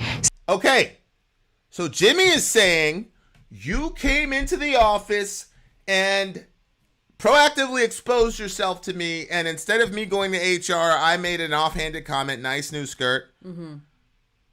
Anna is saying, no, you didn't say nice new skirt. You said, whoa, Anna, sexy legs. Mm-hmm. That's not the same thing. Now, who's telling the truth? In Jimmy's version of events, you're actually the harasser who exposed yourself while you were in a position of power to a person who was in a subordinate position, at least dynamically in your organization. That's his version of events. Your version of events is you innocently walked into the room and then he started commenting on how sexy your legs were in front of your folks. That's not the same thing, Anna. So when Glenn says, I don't know what happened, what he's saying is, I don't know who's telling the truth. There wasn't one story about this with two perspectives. There were two totally separate stories. Yeah. Anna, Cenk, maybe you forgot, but that's what he's saying. He's saying, I don't know which one is telling the truth. I wasn't there. And that's valid, Cenk. That's valid. Anna said he did not say nice new skirt. Mm-hmm. She's saying he didn't say those words. He said, hey, Anna, sexy legs. Now listen, Anna, if you made that accusation against Cenk, I would believe you. If you made that accusation against Kyle within 48 hours ago, I would believe you. But I don't believe it about Jimmy because he didn't take part in the pornification and the Howard Sternification of TYT. And the reason I know that he didn't is because I am certain that shit would have been on Twitter, Facebook, Instagram, blah, blah, blah, blah, blah, blah, blah, blah, blah. Yeah. Okay? So Cenk, that is what he's saying he didn't know. And the videos you saw, he looked uncomfortable. Correct. That is him saying that he didn't know what happened. He's not saying he didn't know at all. He's saying he doesn't know which version is true. So, guys, we're going to do a bonus episode here. Claiming to have been sexually harassed by Jimmy Dore. In fact, in 2016, as I just showed you, they had a very amicable... He says some sick guy like Glen Greenwald after you later and go, why didn't she say a peep before? Maybe it happened, maybe it didn't. Even though he already knows that his friend admitted it on tape. Okay, but I want to go back. Do we have the Jimmy clip? So this is a quick clip about where Jimmy's on another show, and it explains why in the world Glenn would be making up the fact that Anna was his boss when she wasn't. Let's watch. So now if anybody else at the Young Turks comes out and say that I harassed them, Anna's going to get sued. Oh, I get it now. Okay. So if anybody else at the Young Turks says I sexually harassed them, they better not, because I won't be in trouble. Anna will be in trouble. You better not say it. That's the Jimmy Dore, like weirdo, like rage, right? He's threatening everybody here, all the women who worked here. And he's saying, remember, I'm going to get Anna in more trouble. Remember how I sexually harassed her? And remember how I humiliated her and laughed about it? Well, I'm going to do it to you guys, and I'm going to do it to more to Anna, because Anna, I'm pretending Anna was my boss. Now, Jimmy knows Anna wasn't his boss. He knows. I didn't get all that from that quote, bro. Yeah. Did you? Can you explain what he just said? That was a bit confusing to me, actually. To be honest, I don't know. He's saying that, I mean, it was a 2-second clip. Jimmy said if they say something, they're going to get sued. Yeah. And he's saying...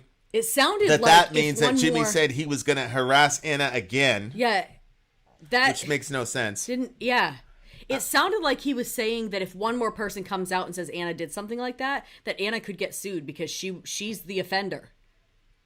Yeah, but I think I have to agree with you. So I'm hesitant to comment on this because I'm not particularly certain where he's actually going with. Let's just keep playing it and see, because I'm not. Yeah, I'm missing something for a fact. Hey, Glenn, did you ask Jimmy if Anna was the boss? You didn't ask anybody. You just made it up. Oh, but if Anna was the boss, then Jimmy's point might be an interesting one. But Anna wasn't the boss. So, well, if Anna was the boss, yeah, it definitely undercuts the Me Too dynamic, because this would be the first sort of Me Too claim of notoriety where the dynamics of power are flipped in this way, Cenk. So, I mean, yeah, that's Well, they wouldn't have been that's flipped. valid. They would have been even, right? Well, no, because in this situation, the woman is the one with the power, and Jimmy is the one with no power in the company, and yet he's publicly harassing her. Oh, I see what you're saying. Yeah. Usually in Me Too statements, it's the power dynamics are flipped. I don't know if As are the genders, which is why nobody is seeing Jimmy as a victim of indecent exposure. Because of the gender application. But so this is why I say this is so important, because of the left's understanding of how gender works and all the rest of it. These are very complex things that are now metastasizing in the real world, and it's clear that they don't have very good mechanisms for dealing with it. You know, which is why this is one of the reasons that companies have dress codes in the first place. It's not because they're trying to control people. It's because you're trying to limit the degree of litigation you're going to have to deal with, and this is one of them. Yep. He said Jimmy, he said, so Chad Wilson said, he said that Jimmy's going to sexually harass more people, which is insane because Jimmy's denying that he was sexually harassing anyone in the first place, so that can't be a threat. So Cenk is a little bit off here. lied on purpose so that he could protect Jimmy from further sexual harassment claims. I don't know of any. I hope he didn't do it. I hope to God he didn't do it, but God, I don't know anything about Jimmy. I don't know anything about Glen. I thought I knew these guys, and apparently none of us ever knew them at all. Monsters. So now, as you saw there in the earlier clip, Glen's again, nothing wrong with being emotional. One of your friends is I'm sure he's had a lot of long nights, you know, and the internet is a brutal place. Yeah. Like, I get it. Anna's a bad guy. I get it. But the internet is a brutal place. Yeah. And a lot of times the internet, the punishment doesn't fit the crime. Yeah, it's very severe. Yeah. Now, I know what the fallout could have been for Jimmy if the Me Too claim would have stuck. Yeah. Right? Yeah. So I think somebody's going to make a karmic argument here and say, too bad. Yeah. But at the same time, she made a mistake in a heat of passion and the whole world has collapsed all over her. At some degree, you got to feel bad about that. Cenk is close to the situation, so he's hurt for her. I get it. I mean, I do feel a little bit bad for her on a human level because to me, she looks like a very insecure person. And so to have everybody against her in that way, I do, feel bad for her in that sense. But at the same time, Bernie already got sabotaged. And I feel like Jimmy, really goes for, he really goes for the people. And the stuff that he says, He does. It seems like he has a real genuine concern from his heart. He does. To help people and to see people, doing well. Even the way that he did his commercial where he was like, nobody has a fucking job. So, Yeah. You know what I mean? So just watch it anyway. And it was just put it out for free. You know what I mean? So I kind of feel frustrated or angry or whatever with Anna and with TYT because it seems to me that they're not taking the movement seriously because they're making this lie or this issue bigger than the movement, and I have a massive problem with that. I think that's very, very well said. And I think, look, anytime you're at the vanguard or you're at the tip of the spear, there's an ego. Mm-hmm. There's an ego side. Like we were part of something. We started something. It was extremely difficult to do. It was numerically impossible. Mm-hmm.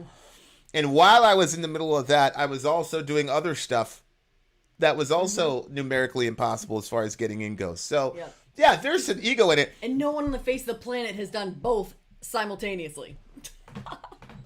Probably not. Right. Probably not. Although the personality type, more of those guys could, I think. Yeah, but they didn't. But no, they didn't. Shout out to you. Shout out to me. Yeah, so there is a little bit of ego there. And so when things started getting hot, there was one guy that knew me very well, and there's no way Vin is going to walk away from this. They were like, you need to get ready for a war because there is no way he's going to walk away from this. And I absolutely did. I was able to cut bait with it immediately. But that's because I was looking at, my family was in trouble. I mean, I didn't do it quick enough. Obviously, ended up in a divorce, all the rest of it. But my family was in trouble. So I had a bigger value than my ego. I mean, and the thing about ego is really funny. Is like you can get to a point where you're so egotistical that you think you're humble. You don't even care what people say. Oh, yeah. So it looks like it might look functionally like humility, but you just feel you're so above people that their criticisms don't mean anything to you. Yeah, I could see that. And then people get angry at you when they sense that. So the ego is the ego is a hell of a thing. Mm-hmm. It really, really is. But at the same time, I'm not a fan of mocking people when they get emotional. I keep missing him getting emotional. I don't know his why voice is cracking and stuff like that. But yeah, we continue. She didn't speak out. It's basically he seems like he's blaming her. He does the standard caveats in the video. I'll be way more fair than him. So in the video, he says a couple of times, it happens with women. Sometimes it happens with women that they don't say anything about sexual harassment. They come out later. But in the case of Anna, maybe it happened, maybe it didn't. What do I do? Would I watch it? No, I didn't watch it. So in case you were unaware of it, here's Jimmy again admitting. She got humiliated in the middle of the newsroom, and I did it. Glenn, you call yourself a journalist? Yeah, but Cenk, he cut it off right there. Because what he went on to say was, I did it, then he apologized. That's why he did it. Yeah, him and a couple other people are like trying to make it sound like he was proud and he was spiking the football. No, the I did it phrase was how it hit him emotionally, which was what made him apologize and buy her the salad the next day. So when he said I did it, he was talking about how guilty he felt the minute he saw how humiliated Anna was after she flashed him, according to him. So it's not helpful to cut the video off at that part, Cenk, because all of us can still see it. Right. He said I did it. He wasn't saying it as ha ha ha ha. Also, I did it doesn't mean I sexually harassed her. What it means is I said something that humiliated her. I did it. That's what I did it means. He just did. Correct. In explaining. He just explained what he did. Pathetic. Absolutely pathetic. The hatchet job from a guy who I thought was a journalist in an earlier career, who now has become... I cannot believe that him and Kyle Kulinski is spending all this time over this incident. Mm-hmm. When we know, Cenk, you said that Anna had junk in the trunk on live TV. You said she was sexy on live TV. All of those are worse than what Jimmy did. Mm-hmm. And this is the thing where it's like, you got to figure out the narrative, because Kyle is saying that what Jimmy did was completely fine. It was just the word inappropriate that was the problem. You're saying that the inappropriate part wasn't the problem, but nice news skirt was. That makes Jimmy a monster? In the context of a company where the boss, the head guy, was talking about the butt of the premier host and talking about how sexy and distracting she was, and how Kyle was saying that she ought to masturbate so she can get 6,000 viewers, and then she responds by saying only 6,000? In that context, Jimmy makes a statement, nice news. Listen, I'm going to tell you something. Even if Jimmy said sexy legs, it wouldn't change much for me considering the context that you and Anna created. Yep. Yeah. And Cenk, if you don't take accountability for that, none of these punches are going to land, bro. You created that environment. You know, like when I was there, I was the fundamentalist Christian. People would make fun of me. Oh, that's the preacher. And so somebody made some offhanded sexual joke, and it was a girl, so she didn't get fired. And somebody looked and said, "You're in Vin's space. You can't say that around Vin's space." Because I created an environment where people would check each other immediately if I was around. Cenk, you created an environment where people got more raunchy the closer they were to you. Yep. And I'm not saying that validates anything. What I'm saying is when you don't take accountability for that, then people are going to look at all your criticisms with the side eye. So, Jocko Willink, he tells this story, and I used to tell this story to people in situations or whatnot. He was talking about they were in Iraq. They were in Ramadi was like pretty much Black Hawk Down every day for about 3 months. Ramadi was terrible. Okay, so they're a SEAL Team 3, and so they get in contact, and there are some blue on blue, green on blue. So like the guys were shooting their own people. And one of the translators, the blue on green on blue, blue on green, died. Translator died. Iraqi guy died. The whole thing was a giant mess. Jocko gets in there and they said, "Whose fault is this?" And there were like 9. The comms guy, there was a breakdown. They had bad intel. They were going with Signet instead of humans, and then that created all types of terrible situations. So they were like 5 people that screwed up. So they get in front of the board. They say, "Whose fault is this?" And Jocko said, "It's my fault. I'm the leader." Now, everybody there knows that he was not responsible for everything there. But Jocko said, "I'm the leader. It's on me." That's what you do. Cenk, I know you feel, Cenk, even if you feel Anna was violated, I don't. But even if you feel that she was, Cenk, where is the acknowledgement from you that you created that environment and participated in it and then displayed to literally millions of people that it is okay to sexualize Anna in the workplace? You did that, bro. You did that. So you got to be accountable for that. Jocko took accountability for dead people who died. You got to take accountability for this. And this is one of the things that I'm having a hard time understanding why nobody's telling him this stuff. Don't shoot these videos and not acknowledge that. I don't know. Something tells me Cenk is not the type of person you can instruct. Yeah, I mean, I guess. Some weirdo right-winger, and if you say, "Oh, no, he's actually really left-wing, but he just happens to go on Tucker Carlson and Jimmy Dore's show, and he happens to support all these right-wing talking points. It just all happens to be, and he never happens to criticize right-wing." Hold on, I've got that for you too, because Glenn also admitted what he thinks about certain situations later in this video. But now we're gonna go back to his smears against Anna. Let's keep going.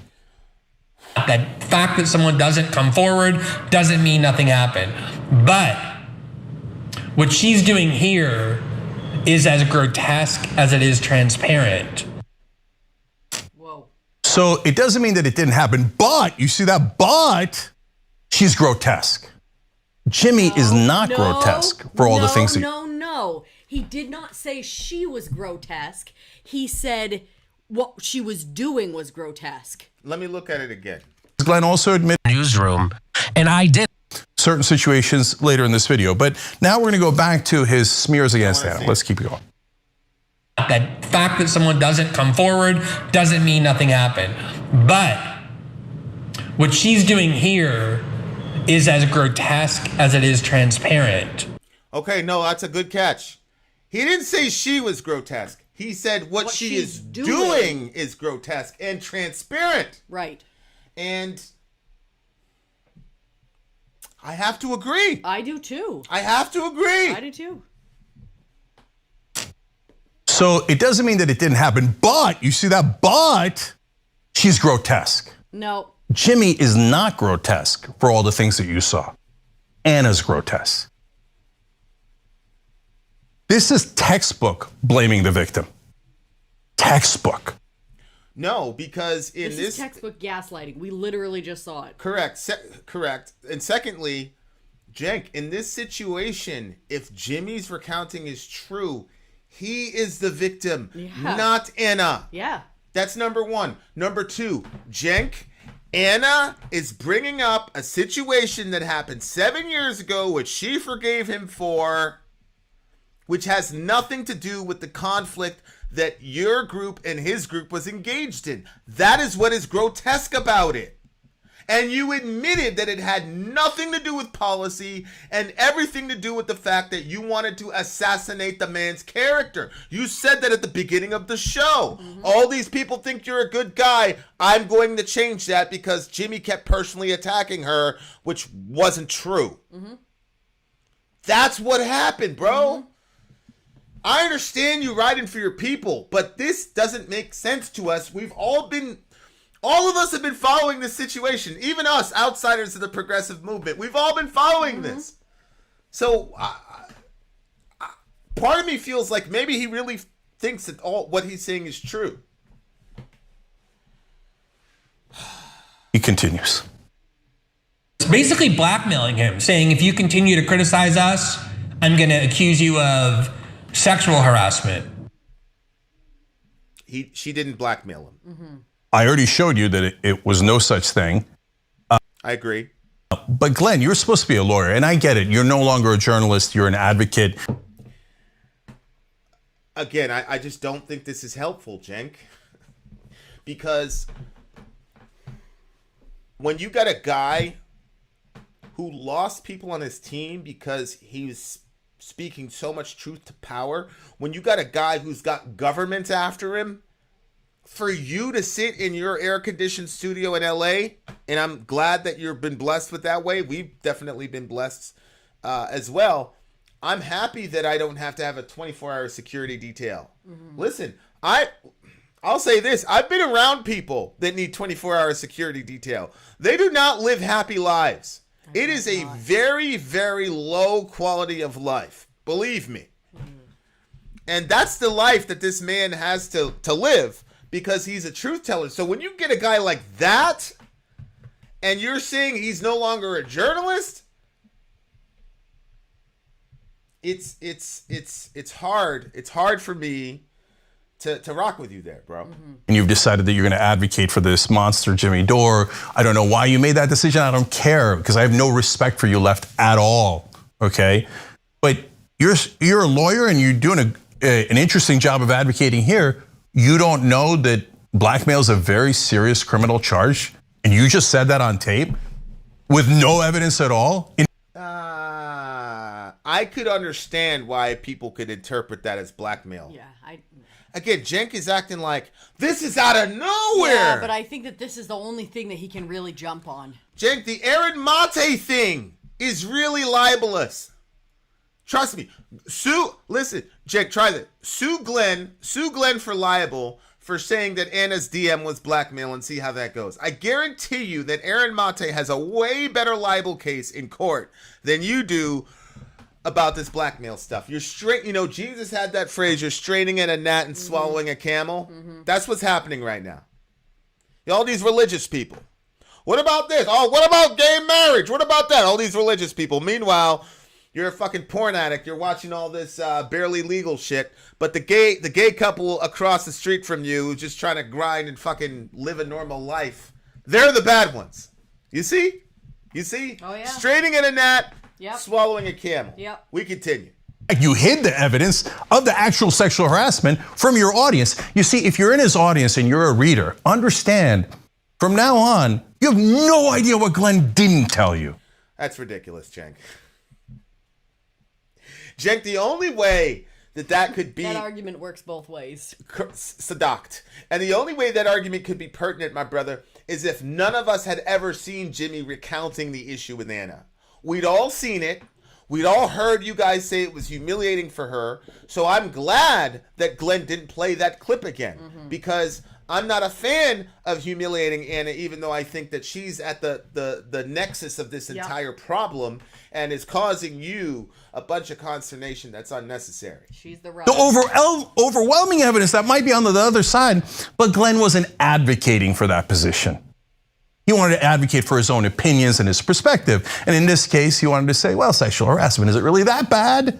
I mean, but the victim is grotesque. The victim is grotesque.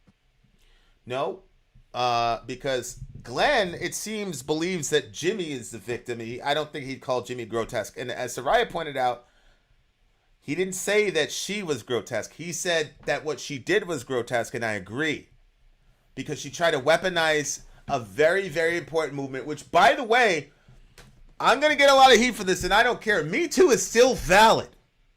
Oh, absolutely. People have not changed. No. People haven't changed. Like, why would you get heat for that? I don't understand. Look, people, Me Too is still in play. It still happens. It happens to women every single fucking day, all over the world. Yep. So my problem, and again, I have, and I admit to this, that's why I said I have a problem with Jen crying. I have an emotional connection to the Me Too movement because I lost people that I was responsible for because folks didn't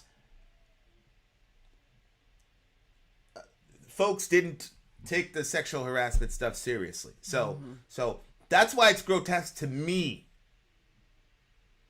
Like, that's a sacred thing to me.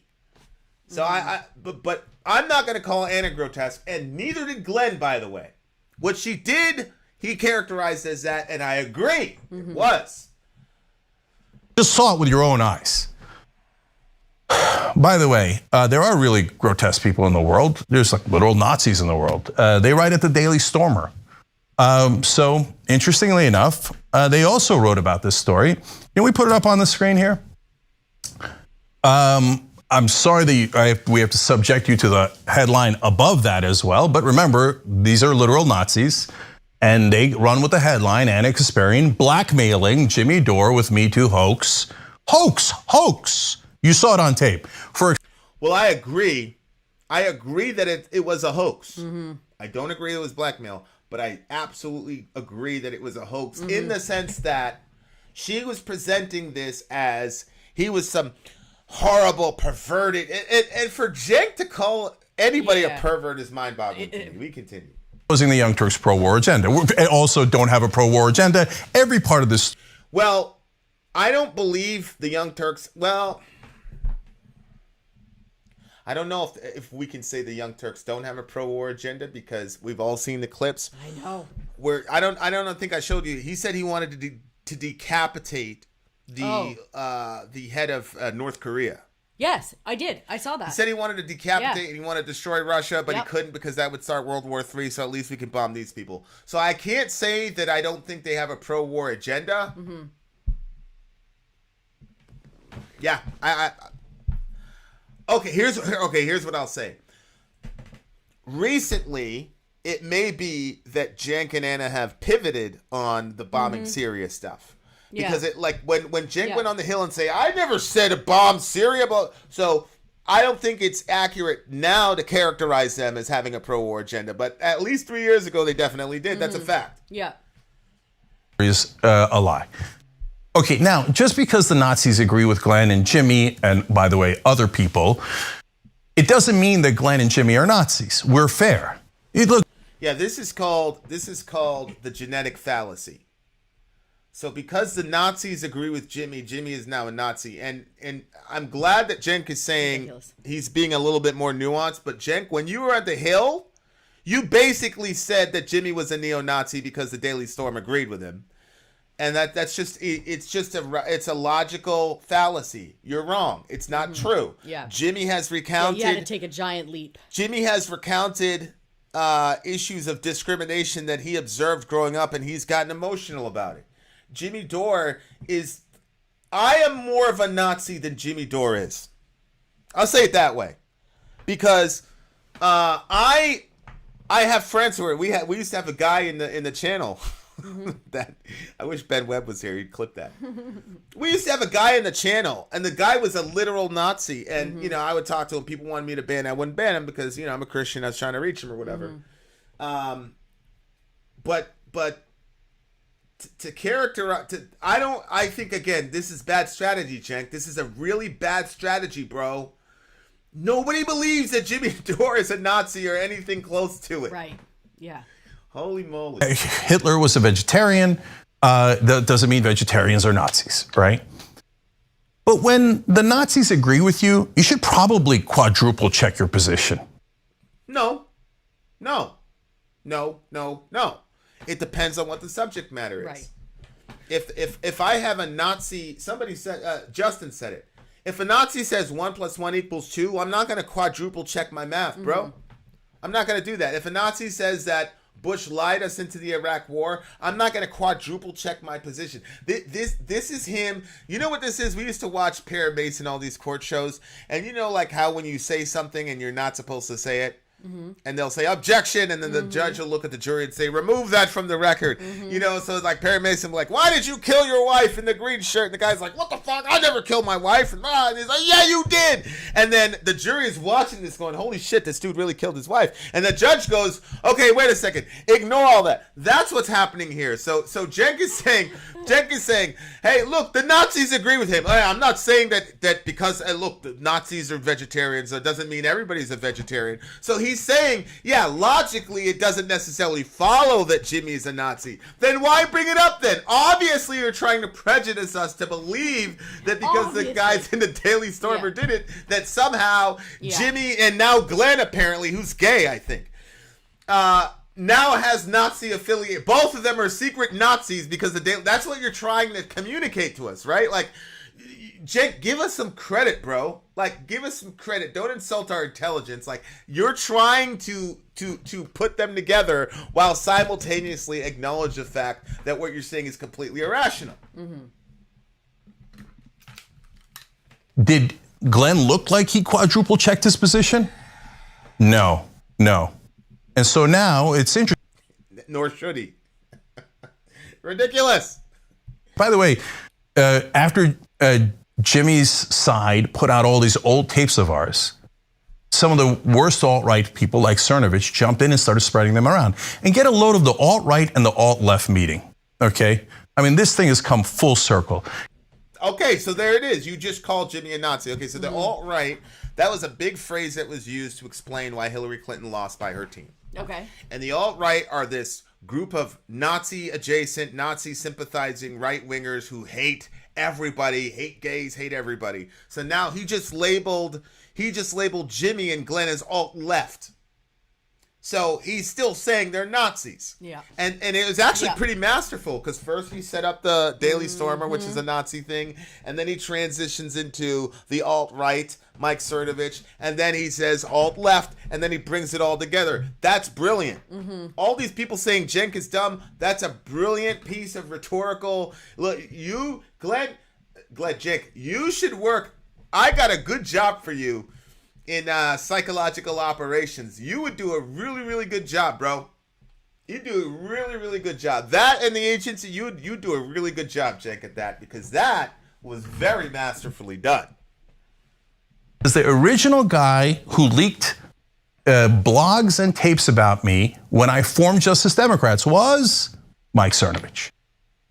I do actually have to talk about this. Microsoft technical support. That's a brilliant insight.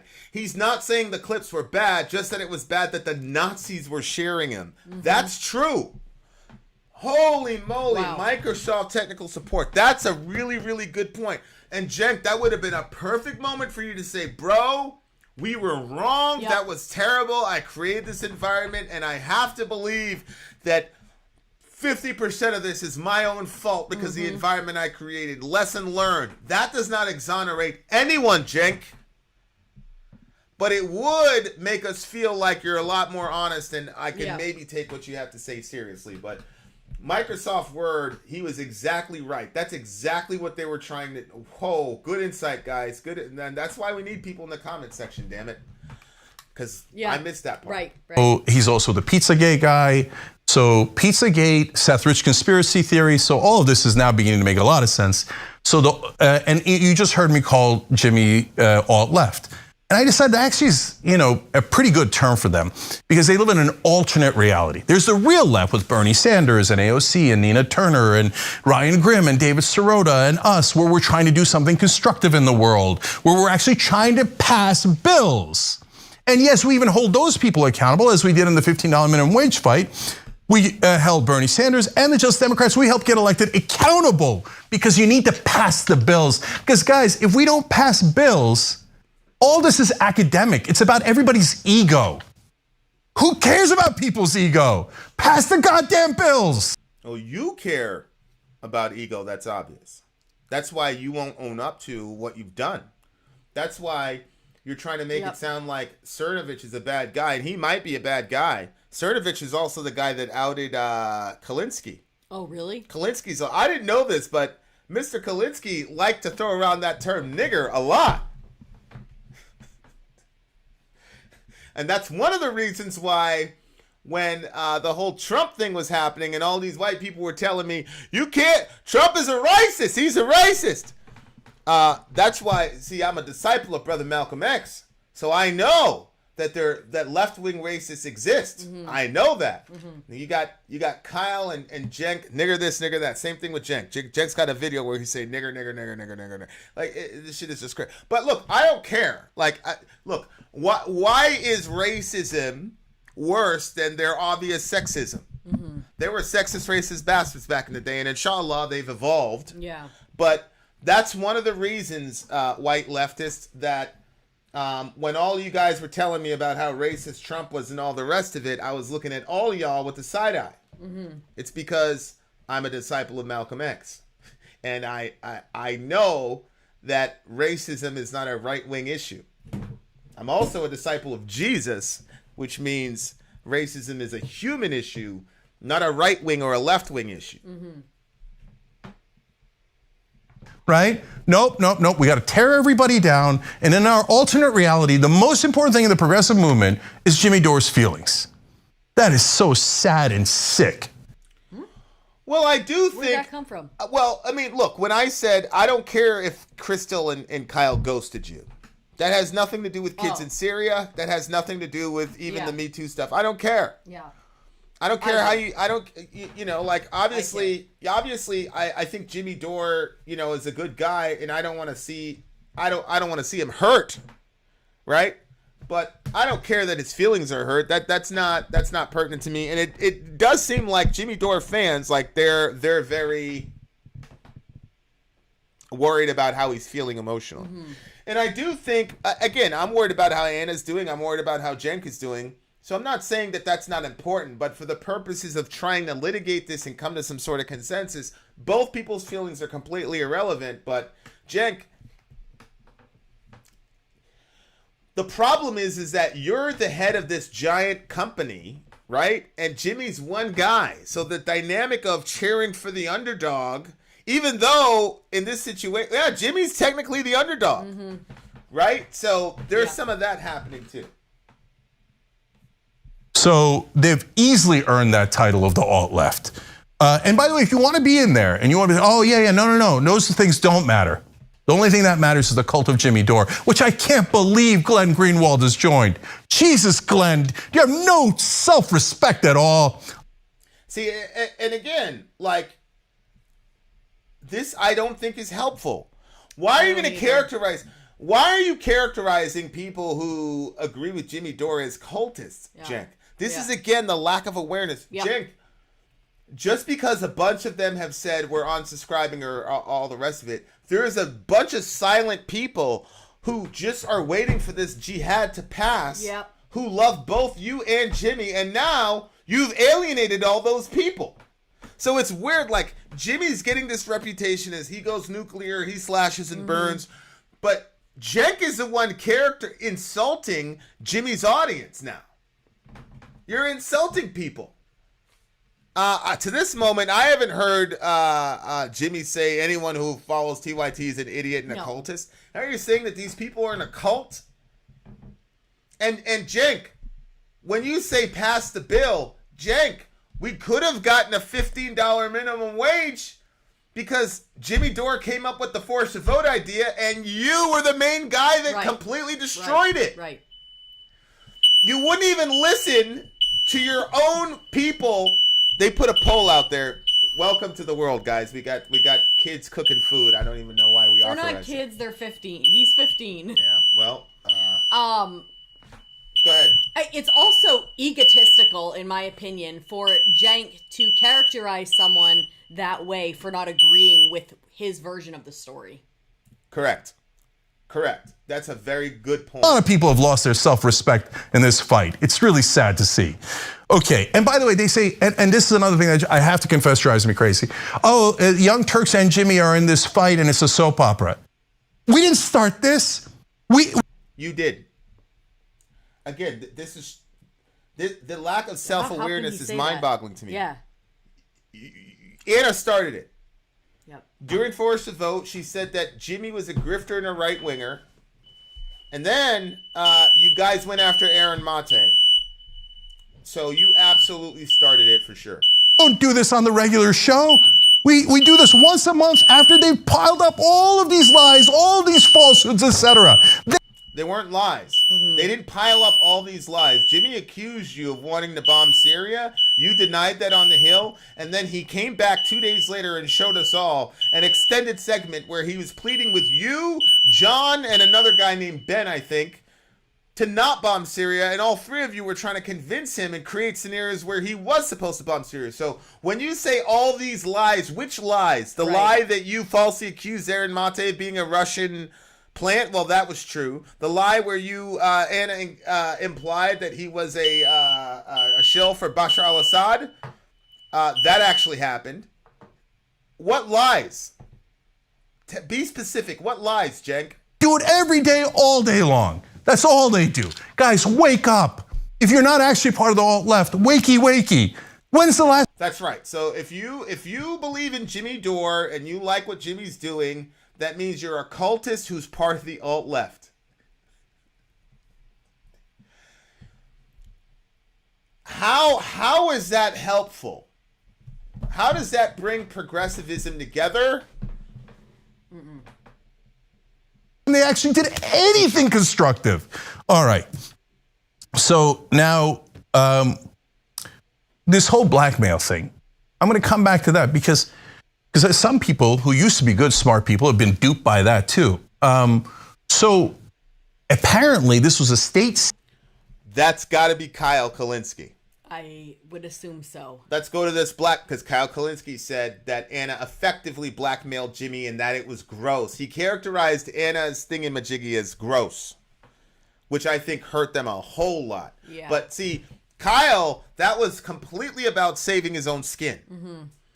Kyle's one of the... He did kind of have that feel to it. Oh, 100%. He completely... Look, I don't know what Kyle actually believes about anything. Yeah. Yep. In regard to that. this conflict. Yeah, exactly. To me, Kyle it was all about self-protection. And I gotta give the real winner of this entire conflict is Crystal Ball. Because she was able to escape narrowly the punishment.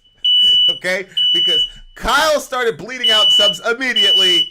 Cenk, it's funny because when I went to look up TYT on Social Blade, their sub count for the last 28 days, as well as the other stuff, is gone on Social Blade. You can't see it. So, very, very, very interesting.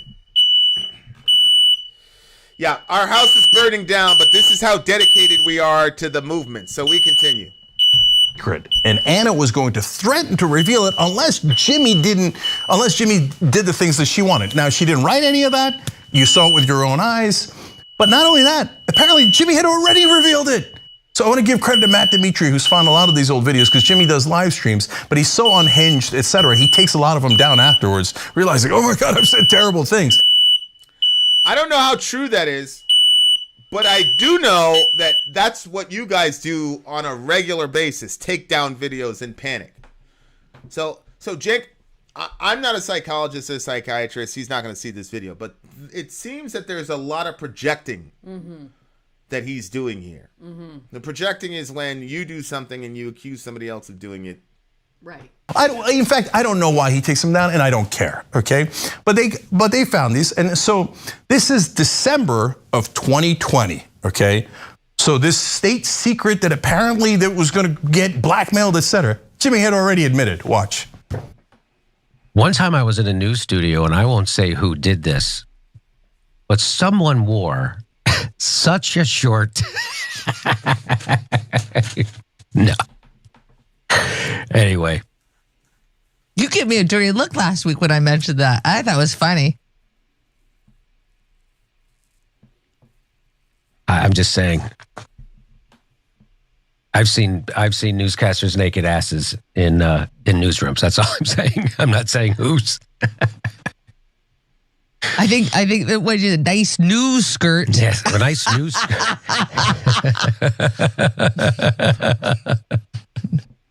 You know what's interesting? I'm surprised he's playing this because this goes against Anna's version. And that's when they were working for TYT. Yep. Oh, yeah. So let me get this straight. Hold on. I want to see what Cenk says about it. Yeah, the only thing worse than a nice news skirt is a nice news thong. A news thong. It's a news bikini. I'm doing the news in my news thong.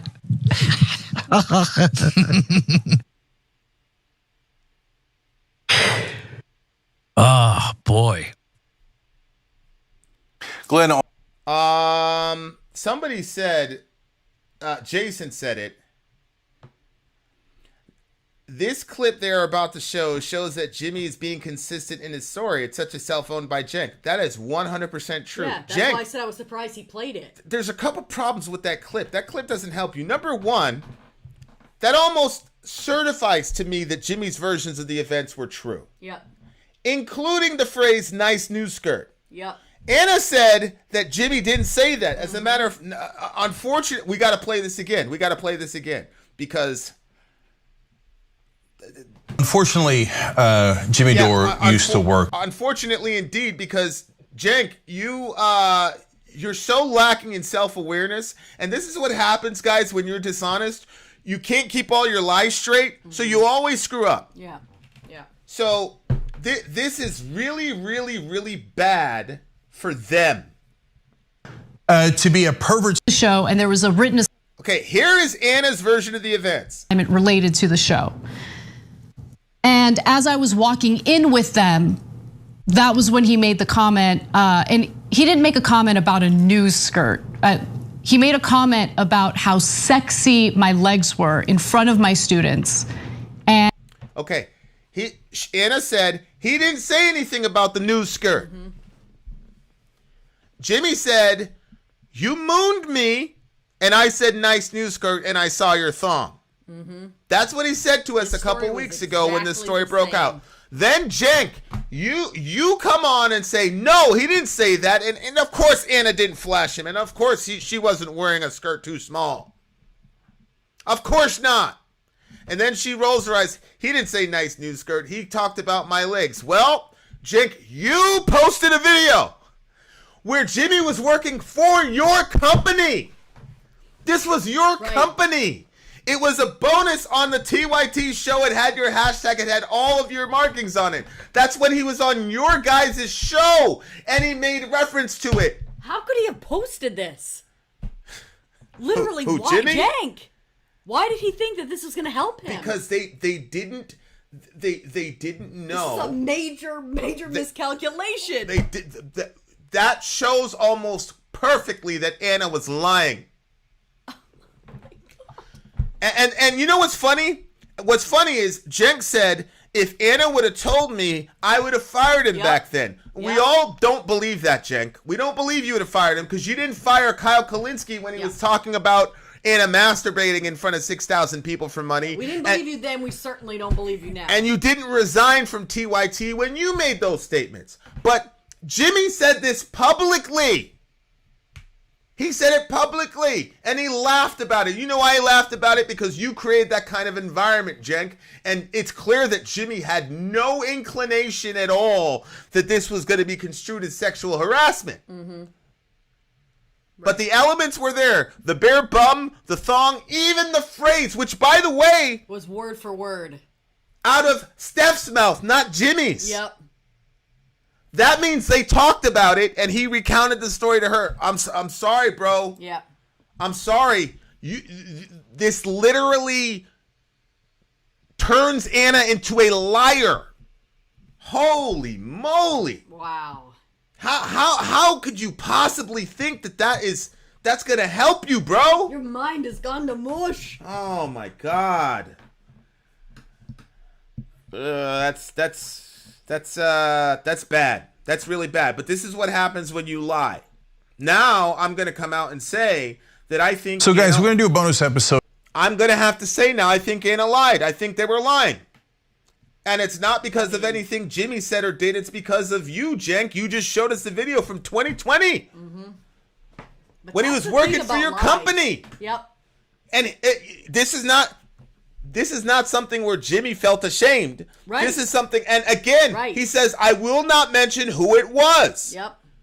Because 2 reasons off the top of my head. He didn't want to humiliate her. 1 is he didn't want to continue and embarrass her. And 2, he understood who had the power in the company. This was 2020.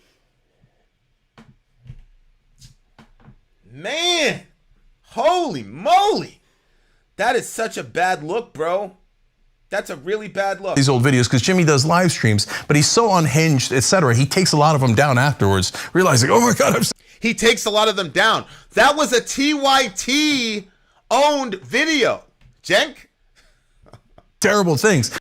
The only thing worse than a nice news skirt is a nice news thong. A news thong. It's a news bikini.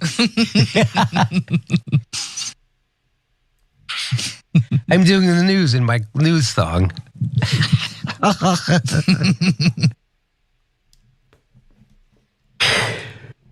Oh, boy.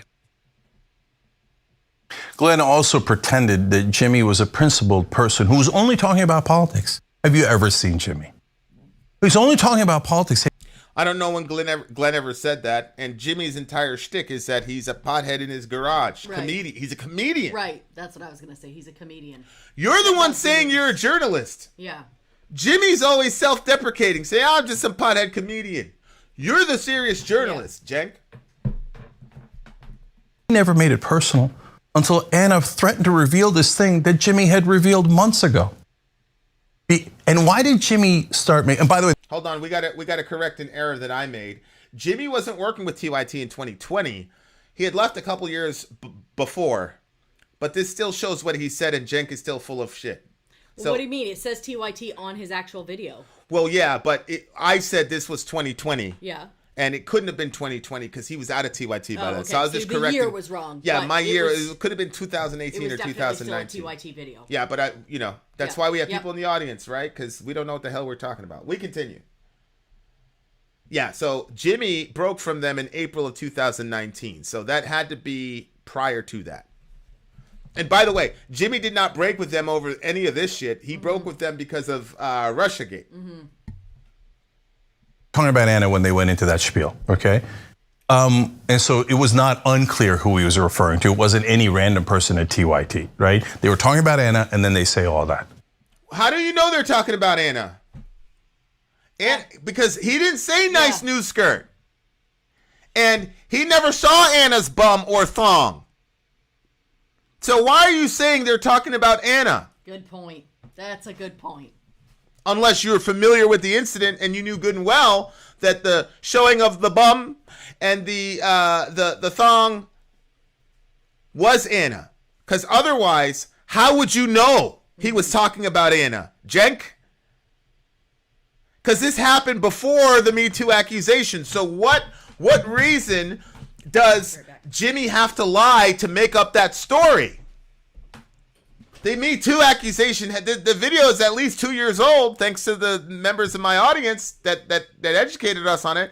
So how do you know he was talking about Anna? He never mentioned her name. Cenk, you know what that tells me? That tells me, number one, Jimmy thought it was hilarious. Number two, Jimmy didn't want to name Anna specifically because he really didn't want to embarrass her. And number three, you were familiar with the situation because even though he didn't mention Anna, you knew specifically he was talking about her. That means you're support. So when Anna got on and said, oh, he didn't say nice news skirt, he said something about my sexy legs, and you co-signed it, now we got to call you into question, bro. That's a fact. That's a fact. I'm sorry, bro, but you did that to yourself. Unbelievable. The lack of self-awareness here is unbelievable. So if he's only talking about politics, why is he already trying to humiliate her? And as you see here, again, this is not a long time ago, this is now, and they're having the time of their life. Like she's doing news. Well, if they wanted to humiliate her, they could have named her. They didn't name her. So there's that. We're going to attack her and pretend that she's this and that and that she's here for our sexual amusement. You people sicken me. Nope. you are the person that made it so that Anna was just there for men's sexual gratification. Let me remind you, Jen, because you probably forgot. If you thought the Young Turks could not, that to me is an... Right. Okay, that's a very nice picture. I know it is. What are you, were you going to the prom or something? I was at a bar. Is that right? I was at a bar when that picture was taken, and Jesus is like, what picture do you want me to use? I'm like, use this one. Because you like it? Yeah. You didn't want to use the red ladies t-shirt that we have? Everybody check that out on theyoungturks.com, by the way. It's a good picture of Anna, and then the red ladies t-shirt, I don't know. I think a little bit. Hey, can you put that up for a second, Dave? Do you have that or no? Okay, so he couldn't get enough of it. So what does he do? Put it up again. Her bar picture right there. Can you pause that and put that up? Look at that. Oh, damn, that is very sexy indeed. Now I've taken all the time looking at your picture and not enough time for the news alert. So, all right, tell what is our absurd? So that wasn't even the thing. But he stopped the show to emphasize Anna's sexy gear, and then he went out of his way to say, she's so sexy, I can't even focus back. Oh, go ahead, Anna. Tell me what you were going to say again. So, no, Cenk, you are the guy that does that to Anna. Yep. That we've seen. We haven't seen Jimmy do that to Anna. But if you have the tape, please show us. Because I promise you this, if I see one where Jimmy's going out there to whatever, I'll jump on it because I'm not part of the cult, supposedly. So, no, Jimmy, you did that, bro. And you owe her an apology. So, guys, we're going to do a bonus episode here. We didn't face him down, and I don't. He's only talking about politics, and he never made it personal until Anna threatened to reveal this thing that Jimmy had revealed months ago. And why did Jimmy start making... And by the way, they were talking about Anna when they went into that spiel, okay? How do you know? And so it was not unclear who he was referring to. It wasn't any random person at TYT, right? They were talking about Anna, and then they say all that. So... And you know they're talking about Anna because I'm pretty certain you were aware of the situation. That means when you guys shot your shot and Anna said he didn't say nice new skirt, but he commented on how sexy her legs were, and then he proactively went to look up her skirt, that you knew that she was lying and that you knew you were lying. That's what it tells me. If he's only talking about politics, why is he already trying to humiliate her? And as you see here, again, this is not a long time ago, this is now. And they're having the time of their life. Like she's doing news. Nah, we're going to attack her and pretend that she's this and that. I will say, you apologize and then you buy her a salad or whatever it was. But then you go into your after show and it's a big joke. I agree. Now, I understand...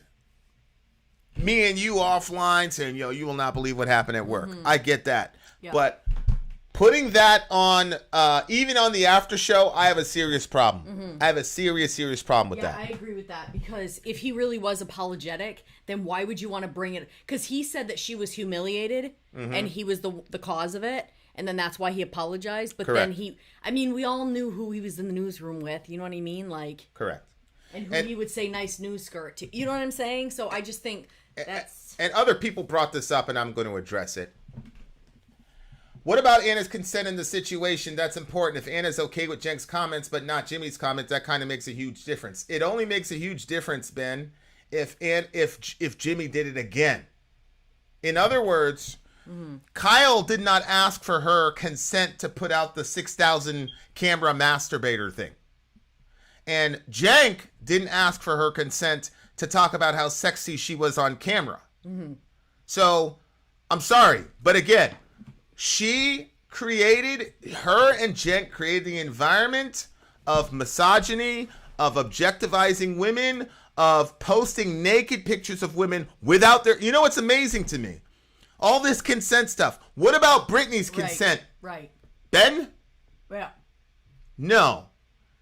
What happens is you create an environment where people say things, and then what happens is Kyle says something crazy, Cenk says something crazy. Cenk didn't stop the camera and say, Anna, can I now talk about how sexy you are? Is that okay? He didn't do that. He just went and did it. Because that's how these things work in the real world. So what I'm saying is progressives got to figure out how they're going to manage this shit in the real world. Stodgy conservatives figure it out. They say we're going to have a stringent dress code and we're going to be stodgy and not talk about sex in the workplace. That's how they've solved that problem. Okay? But if you watch, there's that show that you and I watched about the dude that was at the head of Fox News and he was making the girls strip and all that, that evil bastard. Yeah. It's probably in hell now, inshallah. Yeah. So that's the problem when you bring up consent. Right. Because when men and women are interacting, okay, there's got to be some way, some neutral ground where I can say something to you to get your attention. Like, hey, I like your shirt. Like, I'm not, you can't ask somebody to ask for consent. Otherwise, what happens at a bar? Can I talk to you? Do I have consent to talk? Ridiculous. Ridiculous. My philosophy has to work in the real world. Yeah.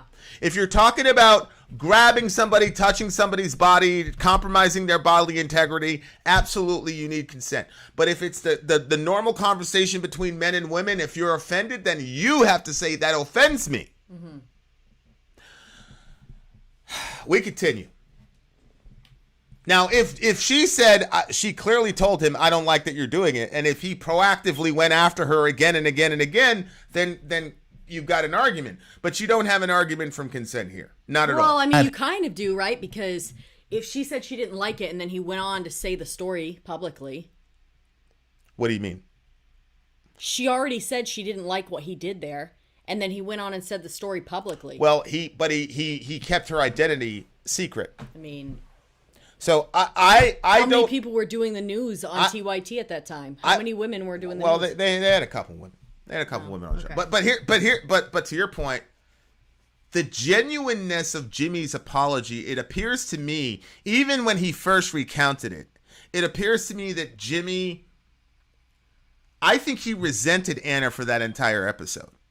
I think he resented that she did that. Yeah. And I think that he doesn't believe that his comment was really that bad considering she exposed herself. And again, switch the genders, guys. Right. Switch the genders. Yeah. And a dude in power flashes a woman who doesn't have the power. And then let's see how you would interpret it. Right. So I don't believe that Jimmy was really broken up about embarrassing her. I think Jimmy resented her because you're probably right. She was unprofessional, and then she knows her position in the company, so she can expose herself and there's no consequence. And I think Jimmy's really upset at that. I don't believe that Jimmy felt really bad about it. And you can't say he felt really bad about it when you see him losing his shit laughing about it. Right. So I think he resents her for doing that. I'd agree with that. And I think that's what got exposed. But the worst exposure was the cell phone by Cenk, where he just proved Anna and himself to both be liars in regard to this particular situation. She's here for our sexual amusement. You people sicken me. But now Glenn says, I don't see it. I don't know. So you sicken yourself then? Because that's what you did to her. Here, watch. People who have no evidence just throwing around these words trying to attach it to that person. That person is a groomer. That person is an abuser. That person harasses. That person is emotionally toxic. And instantly their reputation is destroyed. No evidence is required. It's true. I mean, yeah. It's true. And that was Anna's goal. I'm sorry, but it appears to me, especially now, that Anna's goal, that was like the nuke button. Like, like Samson's fist. Like, look, we're going to go back and forth, and we really start losing, we can pull this Me Too shit. There's no way he's going to be able to get out of this Me Too shit. He's a middle-aged white male. That's perfect. That was the mindset. You can't. They're making after so many seeing mistakes. that video, I'm sorry.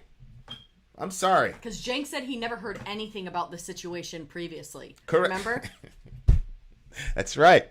He said I just didn't he say he just found out what happened? He did. I just found out what happened. Okay. Yeah. Okay, so that means nobody in the office talked about the situation.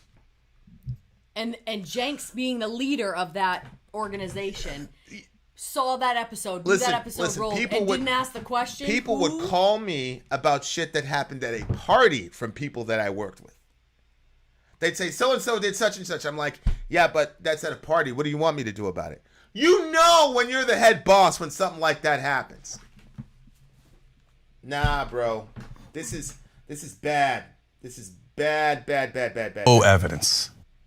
He said it over and over and over again, full well knowing there was tremendous evidence that the guy he's defending had already said it. Whatever Glenn was, he's certainly not a journalist anymore. Again, unhelpful, Cenk. So, one more time, the evidence. So when I did that, Yeah, Comedian, by the way, where's the joke in that? Where's the news skirt joke? No, it's just to degrade someone. There's no joke other than the degradation, right?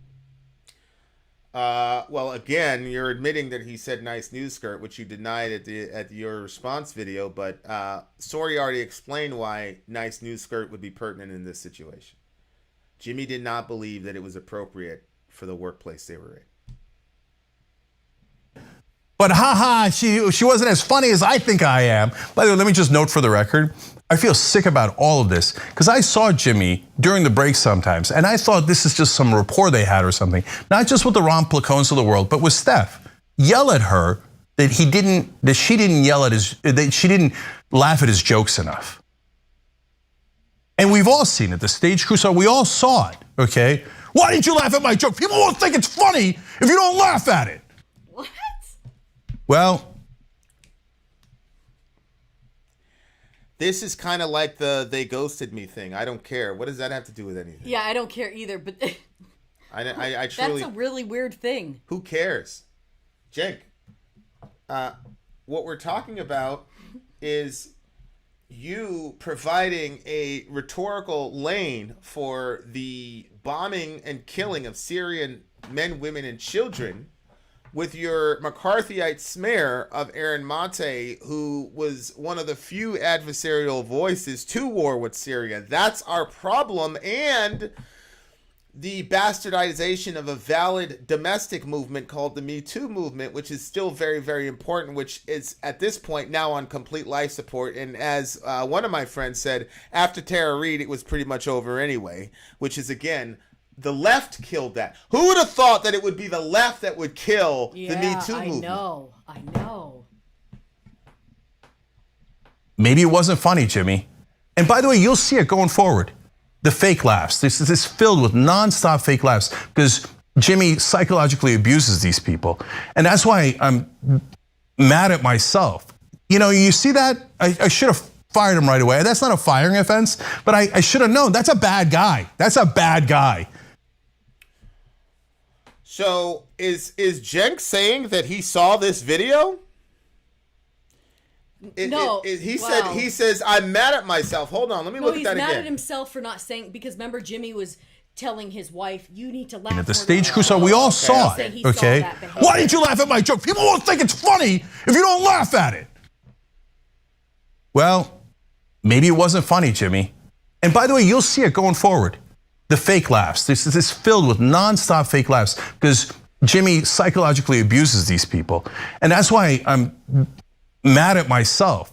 You know, you see that? I should have fired him right away. That's not a firing offense, but I should have known. That's a bad guy. That's a bad guy. He's wonderful to us, right? Like, why? Why is he great to me? He would give me gifts and stuff because I'm the boss.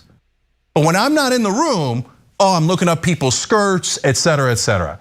But I saw the Steph thing, and I should have known what kind of a disgusting character he is. Okay, so you saw the Steph thing. You saw him yelling at Steph, now laughing at the jokes, which if he did that, we're going to have that conversation. Mm-hmm. You can't talk to people like that. Yeah. Yeah, that sounds really controlling. But Cenk, are you saying that Jimmy did this thing to Anna in full view of her students, and then he laughed, then he shot a bonus show on it with the name of your company, and you didn't know until 3 or 4 weeks ago? That's hard, bro. I don't know. That's hard. Or laugh at my non-jokes, right? But Glenn can't tell. I don't know. Where's the evidence? Where's the evidence? And then he says at the end, she looked bad. Yeah. I guess Glenn agrees. She does. The victim looked bad. And my poor beloved friend, who is not emotionally toxic, okay? I think Jimmy's probably emotionally toxic. I think he's got a He's got a temper. And, this is one of the things that happens is that when somebody demonizes somebody you love, the response many times is to canonize them, namely make them a saint. Yeah. Jimmy has his issues. Right. But this is not about Jimmy, ultimately. This is about how progressives are going to go forward and how are progressives going to handle Me Too situations? How are they going to handle sex and sexuality? Because I'm telling you, if you guys don't figure this out, the left, the Democratic Party, do you think they're above sending in agent provocateurs to blow you up? I mean, look, if you guys are that easily deconstructed, man, forget it. That's why this conversation is still important. Right. Was the victim here. Jimmy's the victim. Look, you guys are seeing all the videos for yourselves. So if you think Jimmy's the victim, great, have at it, okay? I do think Jimmy's the victim because if a man were to flash a woman in the workplace with those power dynamics, all of us would univocally say that guy was being sexually abusive. Women can be sexual. It's one of the really weird things. Yeah, this is the other thing that the left has to figure out is how are we going to treat women? Because on the one hand, you say women are just as men; they can do whatever they want. They're exactly like men. Get your pantsuit and strut out there, queen. Okay, then we're gonna treat you like a man. I'm treating Anna like a man. Anna, you flashed somebody. And they didn't want to see it. It was in a workplace. You were completely inappropriate. You're completely wrong. And Jimmy should have marched you to HR instead of putting out some sarcastic comment. Jimmy's the victim here. Yeah. If we allow the women's movement to actually be what it is.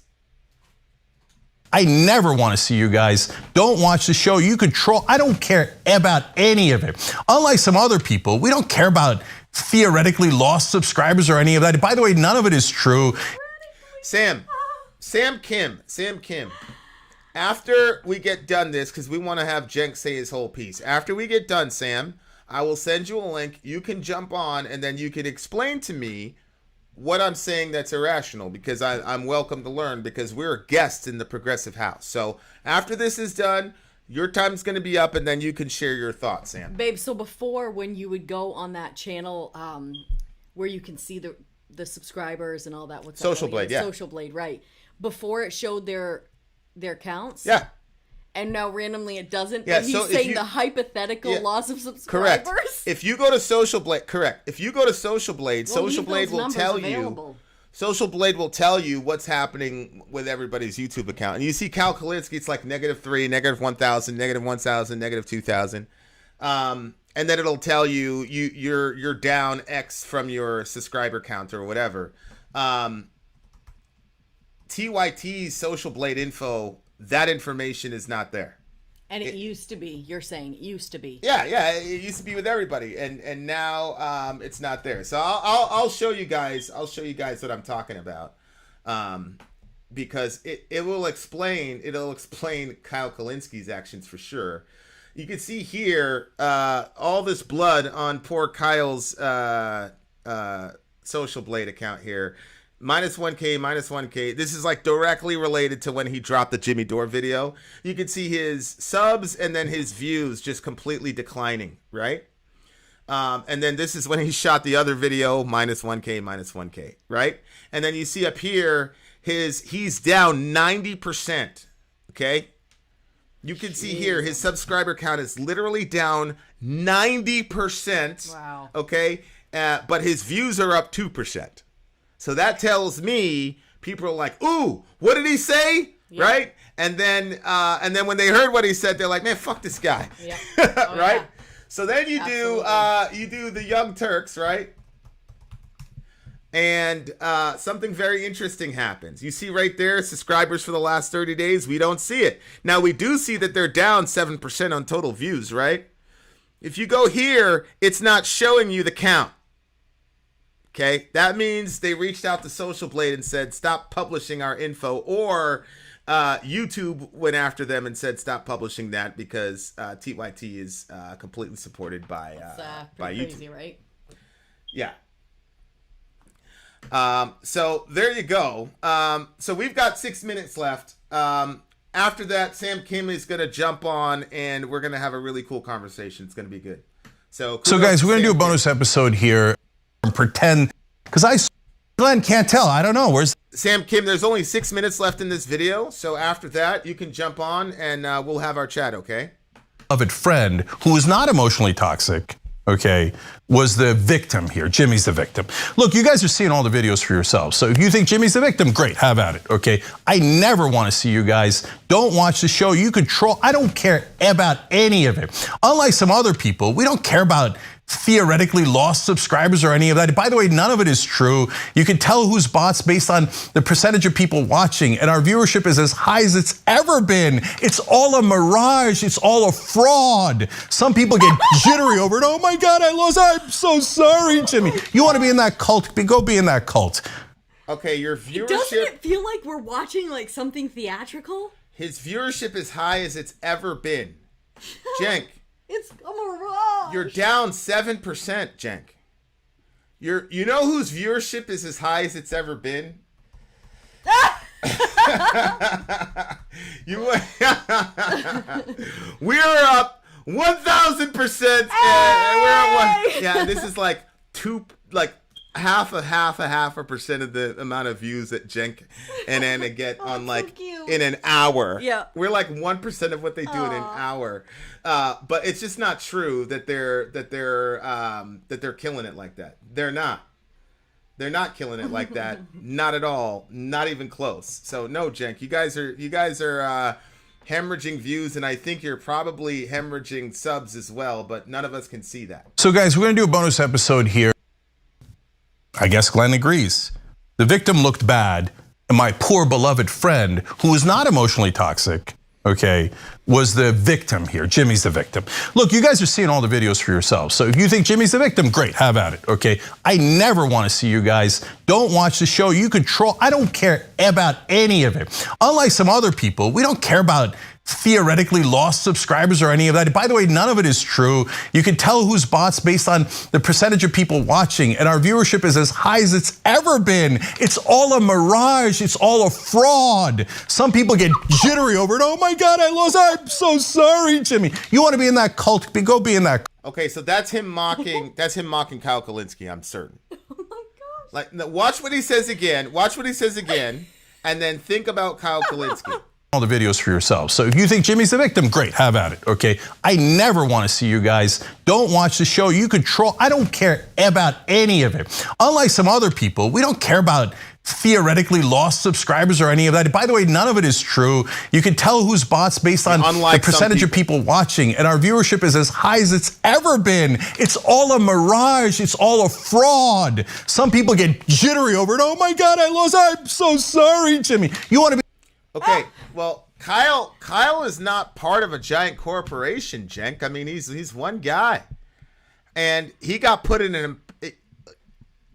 I'm not going to say an impossible situation, because if you stay with your if Kyle would have stayed with integrity, he would be his channel would be through the roof. He would have blown up. It would be through the roof, because he is so respected, and the mental gymnastics that man had to do to try to bring up some sort of equivalency with you guys. He was trying, and this is how you repay him, Jackie, baby. Exactly. He's lost those friends anyway. They're not going to go away. He should have just done the right thing. So. Yeah. I understand, Brent, that he's affiliated with TYT, but he's not TYT. Like, he gets his own check from Google AdSense, just like the rest of us with his subs. So. That's part of his personal budget, I'm sure. And, but this is what happens when you try to play the fence. Both sides are going to slit your throat. Yep. So he's got no friendship with Jimmy now, and he's got no friendship with these guys. I don't think Kyle Kalinske really cares that much about the friendship per se, but his channel is getting murdered right now. And that's why I said Crystal Ball. Well, if he didn't care about the friendship, then why? I think he cares, but I think what's keeping him up at night is the loss of subscribers. I mean, he's down 90%. Yeah, but I'm saying he initially put that show out because he was trying to tote the line in enough of a way to keep everybody happy, but at the same time not go against them. Yeah, he completely. And that backfired on him. He yeah. He literally did everything wrong. That cult, go be in that cult. You disgust me. Okay. So now that's for Kyle. I'm sure that's for Kyle. And you know, I feel bad for everybody in this situation because you have to look at the situation through multiple lenses, right? And if you look at it through the personal, then yeah. To Ben Webb's point, Kyle's biggest mistake was not taking 100%. A strong. He's 100%. You got take a side either way. Let me tell you something. We were in a situation. And these guys were they were bad people, and they were very dangerous people, and they were doing a lot of bad things to good people. And we caught one of the guys that was the cousin of the main guy. So we caught that dude, and there's a whole process. Long story short, I was looking at my buddy. I was like, there's no way this guy, he's not going to tell us anything. And this dude sang like a fucking canary immediately. Why? Immediately. He just didn't have, like, some of them have this thing, like, and others, they melt him in. And there's really no, you can't tell. You don't know. It's impossible to know. And so he gave us the information, and we checked it out, and it was accurate, and so we rewarded that man according to his works. But as we were spinning out, the guy he was with us. We were getting him to safety because he made a deal, and we had a translator with us, and the translator, his brother had been killed by the big bad guy. So we're dropping off the snitch, right? And the translator turns and spits in the snitch's face. And all of us are like, what the hell? Like, this is a guy that just turned over the guy that killed your brother. And he said something to him in Arabic. And it was one of those situations where the guy was so angry that all of us knew just, okay, leave it alone. Nuri's, okay. His name was Nur, but we called him Nuri. You know, like, hey. Rest in peace to the homie. But, so finally, I went to check on him to see if he was okay. And he goes, I said, why did you do that? That guy killed your brother. Like, we got we're going to get him. And he's like, he says, a killer I respect. A traitor I cannot respect. I was like, what? Yeah. And that's what happened to Kyle. Yep. That's what happened to Kyle. Yep. Because if you were on the Jimmy side, you betrayed TYT. If you're on the TYT side, you betrayed Jimmy. Just pick a team and go for it, bro. But that's what happened to him. But that's he what just happened. Betrayed everybody with his lukewarm. He betrayed not only TYT and Jimmy, but all of his fans. Correct. His subscriber base. Correct. I mentioned earlier, Glen's become a right winger, and you say, well, no. Or maybe he just doesn't believe in. He's not a right winger. This whole thing where as soon as you don't like somebody, you and Anna call them grifters and right wingers. That's ridiculous. You're calling Glen Greenwald, who's got a husband in Brazil, that guy's a right winger? Sexual harassment at law. He says, oh, sometimes it happens. Sometimes, I guess. But listen what he said here about an unrelated case. Look what they did to Brett Kavanaugh with no evidence. There was no evidence in the Brett Kavanaugh case. We all saw it. Glen, what's wrong with you? But that lie doesn't even make any sense. We all saw it on national television. You saw Christine Blasey Ford. You saw her recounted. You saw the whole thing. We covered the test. Everybody covered the testimony. But apparently now Glen thinks, no, there's no evidence against poor Brett Kavanaugh. Now you're beginning to get a sense of what happened to Glen. Okay.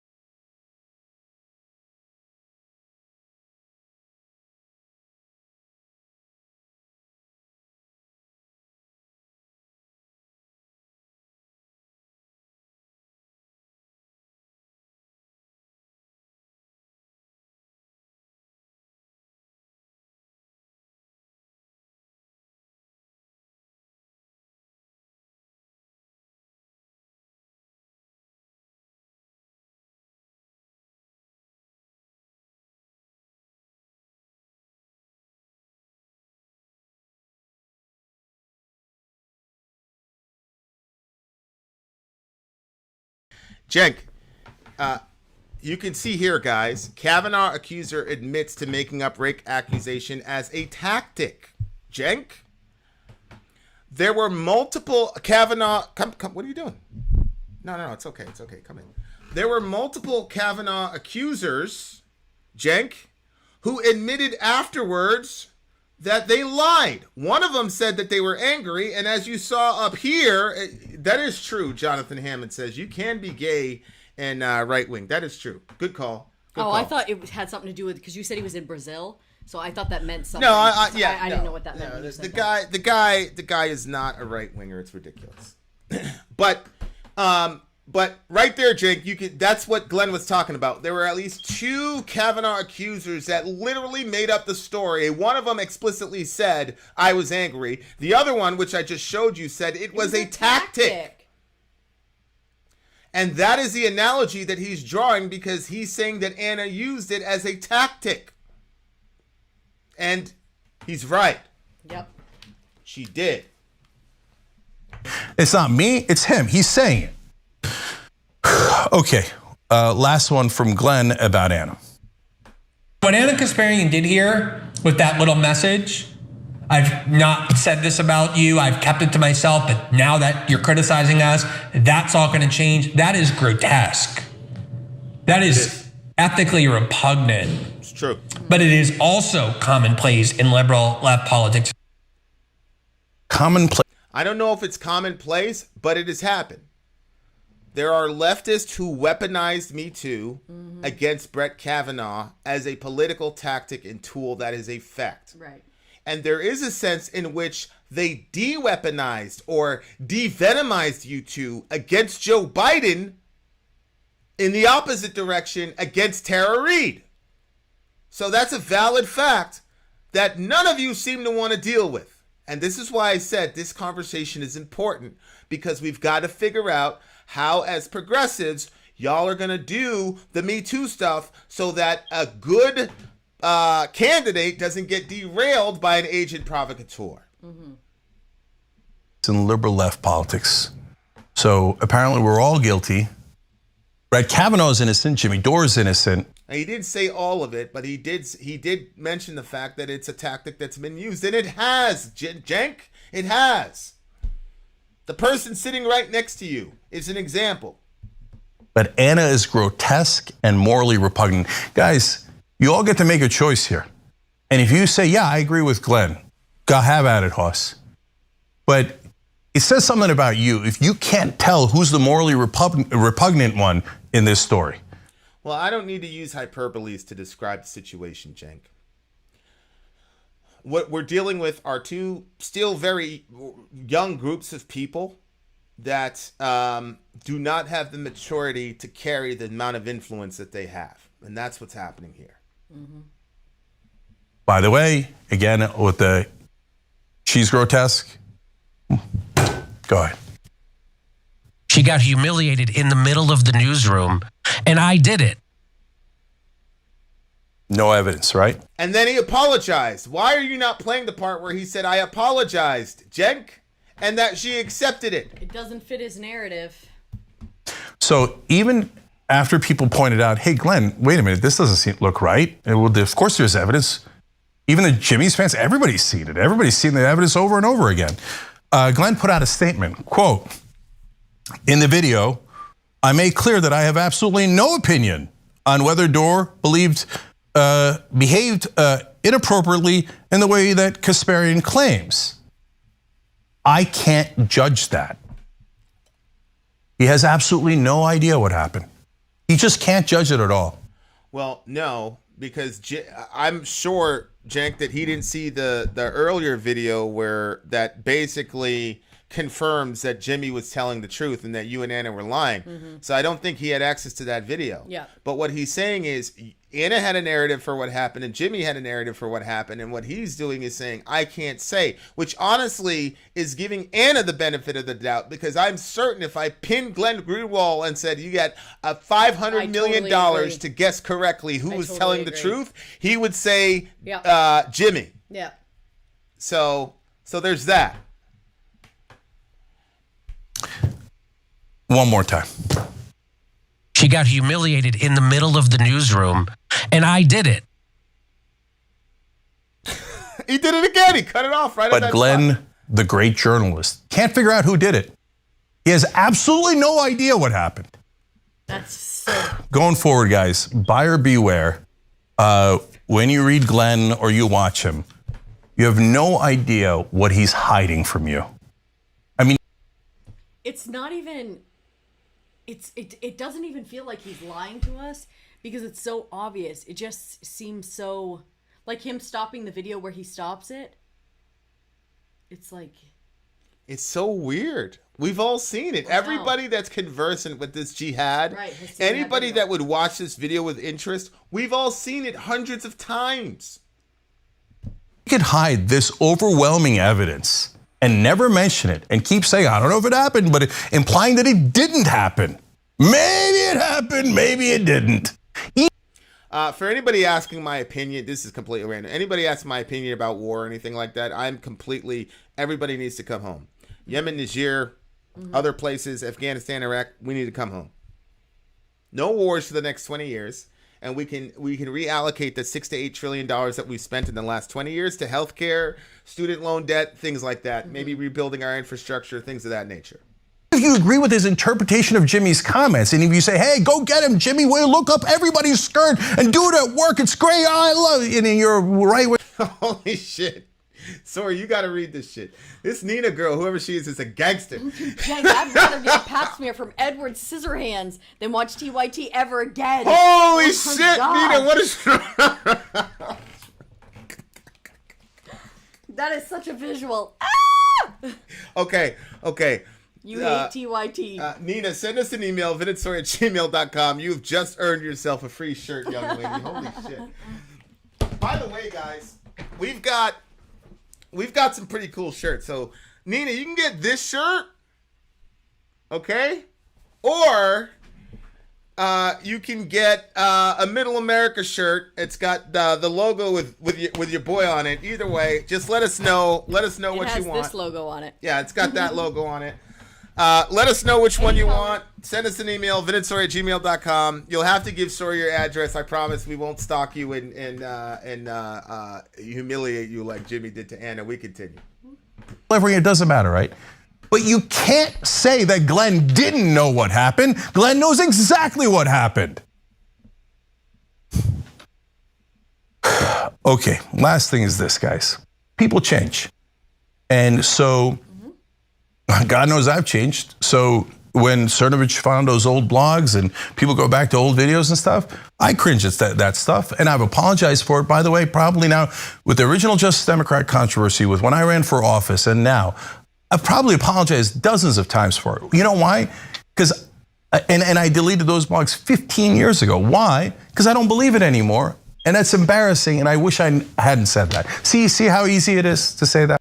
Okay, yeah, that's for the videos, but what about the residual effect that those videos had on the environment that you created that then put Anna in the position that she was in?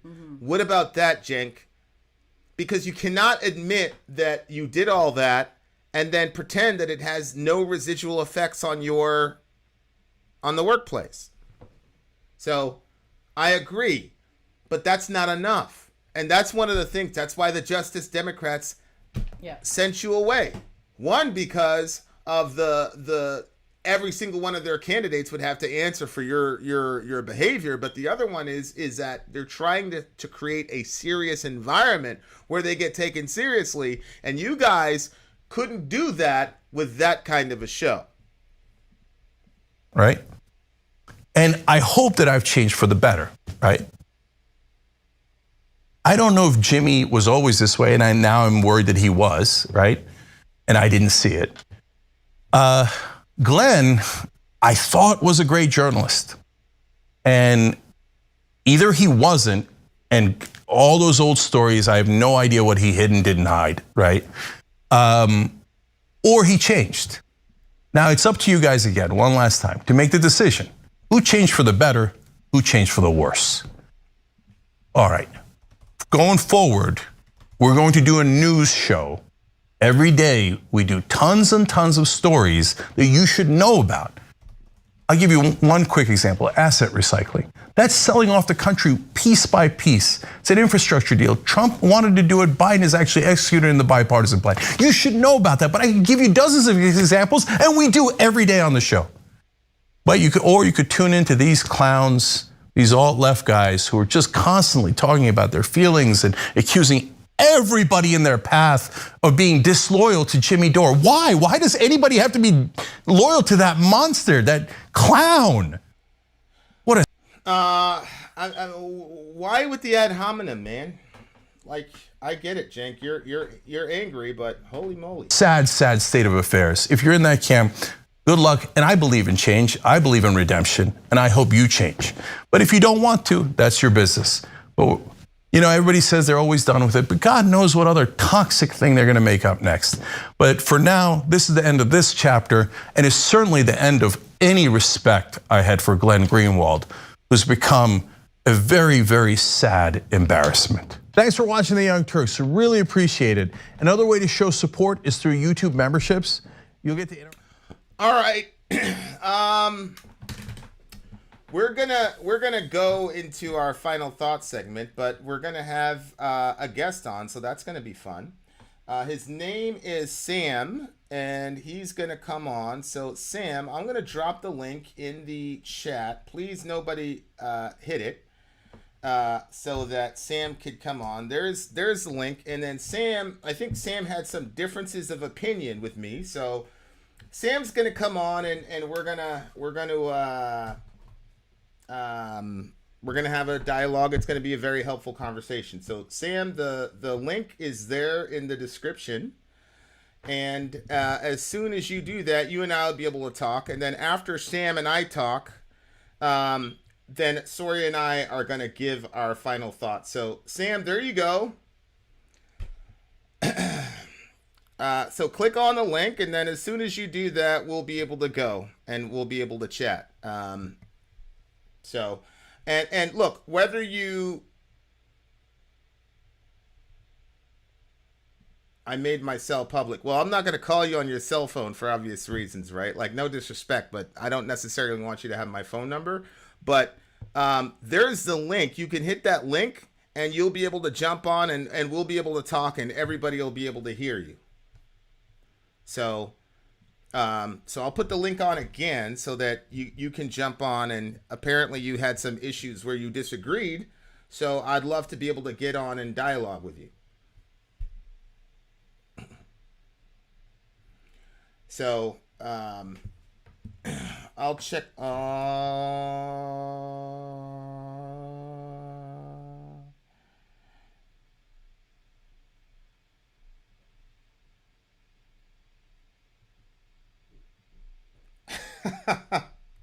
50-50. 50-50, big homie Dan. So we're waiting for Sam to appear. We're trading. Okay, so we got DL Beluga here. DL Beluga is good. Have you been listening? Yeah, a little bit here and there. Okay, so we're about to give final thoughts. I'm trying to get this guy Sam on because Sam had some disagreements with your brother. So Vin? This guy Sam. He had some disagreements with me. So wait, so you agreed with TYT? Rip, we're good, bro. We're good. You're my brother. It's all good. No sweat. No sweat. We just keep it moving. So we're waiting for Sam. Is he gonna call on? I mean, I don't know. I put the link on there for him to join. So let's see. I'm looking at some. Let me look at these comments until we can find Sam. Isn't this you trying to benefit from Brahma? This is pathetic. You come on strong energy, but you're doing is trying to get fame from this drama, mate. You have no position. You have no position to stand from. Too many other folks doing the exact same thing. You're doing it hours and days later. There has to be better ways to grow your channel. Okay, so it doesn't appear that our friend Sam is going to jump on the show, and it also doesn't appear that he had actual substantive disagreements. It just looks like he was upset that I was talking about it on the channel, which is strange. That was very savage of your phone. But people are happy now. Look, DL Beluga, DL Beluga, DL Beluga. Oh, hey guys. Okay, so you heard what happened? How much have you me? heard? Yeah. Oh, I'm just saying about. I'm disgusted by Anna, number one. Okay. So now be careful how you talk about that. Come on. She doesn't deserve any respect from anybody. We're going to the final thoughts. Okay. Well, and listen. You're still going to speak about her the way I taught you to speak about women. So you can women. Okay. You can disagree with her. I mean, she's pretty much a. You could disagree with her, but disagree respectfully. Well, go ahead. Okay. So Anna obviously is lying. Number one. But it's more than just lies. I mean, I think you already touched on this before. But again, this opens up the possibility for one of the leftists to get Me Too by a Republican. Let's say Tulsi Gabbard. No, sorry. I have to use a man for this. Sorry. Let's say that Bernie Sanders, right? Actually, this woman with Bernie Sanders. Let's say someone else, right, is a prominent progressive Democrat and they're looking to really do some damage to the Republican Party. Someone can go in there and they can say, a woman can go in there and they can say, hey, I got Me Too by this guy. And then the whole thing can start up all over again. And, there's certain men this wouldn't work with. As they just said, Bernie, this wouldn't work with Bernie. But there's certain men that this would work with, and it's not a good idea for you guys to be doing this. And it just really hurts, like the whole Carol situation. You remember that? Yeah. With Trump and the department store. She was groped into the department store, some crap like that. Yeah. So there's that, and then now there's this. The Kavanaugh, touched on Kavanaugh today. This is really not a good look for Believe Women or Me Too or any of that stuff. And so we really need to, be careful about who we're accusing. And also, I would like to point out, there's also a presumption of innocence law in the United States. So even if someone does get Me Too'd, it's always important to do your due diligence. And of course, we have to be nuanced about this. We can't say, oh, what were you wearing? Or try to shift the blame. We must do due process in the legal system. But yeah, I mean, it's just disgusting stuff. Obviously, we all have respect for Glen Greenwald. Obviously, Jimmy Dore is very honest leftist, progressive, as he calls himself. And, TYT has just lost all credibility, and so has Kyle Kalinske. I mean, there's nothing else to say about that. And you're a right-winger. So definitely right-winger. You're enjoying all this shit. I'm definitely enjoying this. I'm very happy. Although I really don't want to open up this Me Too stuff, because even if it does hurt the left wing, it's only a matter of time before it hurts the right wing. So, especially with guys like Trump. Like, I mean, I love Trump. I'm going to be able to vote when he runs, so I would love to vote for him. But I would believe, I'm more inclined to believe a Me Too accusation on Trump's part. I would really, really hate for that to happen to him. So even if it does hurt the left a little bit, it will come back and haunt us. Okay. So yeah, that's what I would say as a right winger. But yeah, definitely enjoying this. Definitely very happy I'm definitely very happy with the AOC meltdown and the what do they call them? The five, the crew, the squad. The squad. Whatever they call themselves. The squad. Yeah, the squad. Is that their name, or is that what people named them? That's the name. Oh, that's the name. Okay, yeah. So the squad melting down is wonderful for me. This internal strife is wonderful for me. I mean, I'm just looking forward to midterms, man. That's going to be exciting. What do you think is going to happen at the midterms? At midterms? Okay, so I haven't really been able to scope out the political landscape that well. But, I don't know. I do think there is, I mean, since COVID's basically over, right, for vaccinated people. And do put the air quotes because y'all know you were not vaccinated. We went into that grocery store. But still, I do think that midterms will be well for us. Although I don't want to get my hopes up too high, but I do think midterms will be well for us. As far as the 2024 election, I do believe that we're going to destroy it, especially if we get DeSantis on there. That would really help, especially with the minority vote. Like, those Latinos, they love DeSantis. So that and Trump, that would be amazing to do. All right. Well, I can't argue with your logic. They're definitely in trouble. the progressive movement is right now is on life support. I will say that the progressive movement is absolutely on life support. And I just think that the main players in, I'll say the first generation progressives is what I'll call them. The main players in the first generation progressive movement have shown themselves to be not mature enough to be able to handle the type of the how difficult it actually is to balance out politics. It is not an easy thing to do at all, and I think that you have to account for that fact, and you have to also be able to know when it's time to sacrifice somebody. And I'm using the term sacrifice, and it's a very dramatic term, and I understand that. I understand that sacrifice is a very dramatic term, but I really believe that Cenk should cut bait with Anna in much the same way that I brought this up in the previous episode where Obama called. He made that one phone call, and Buttigieg and all those people, they all lined up behind Biden. They all sacrificed what they wanted to do because the big boss had called. Yep.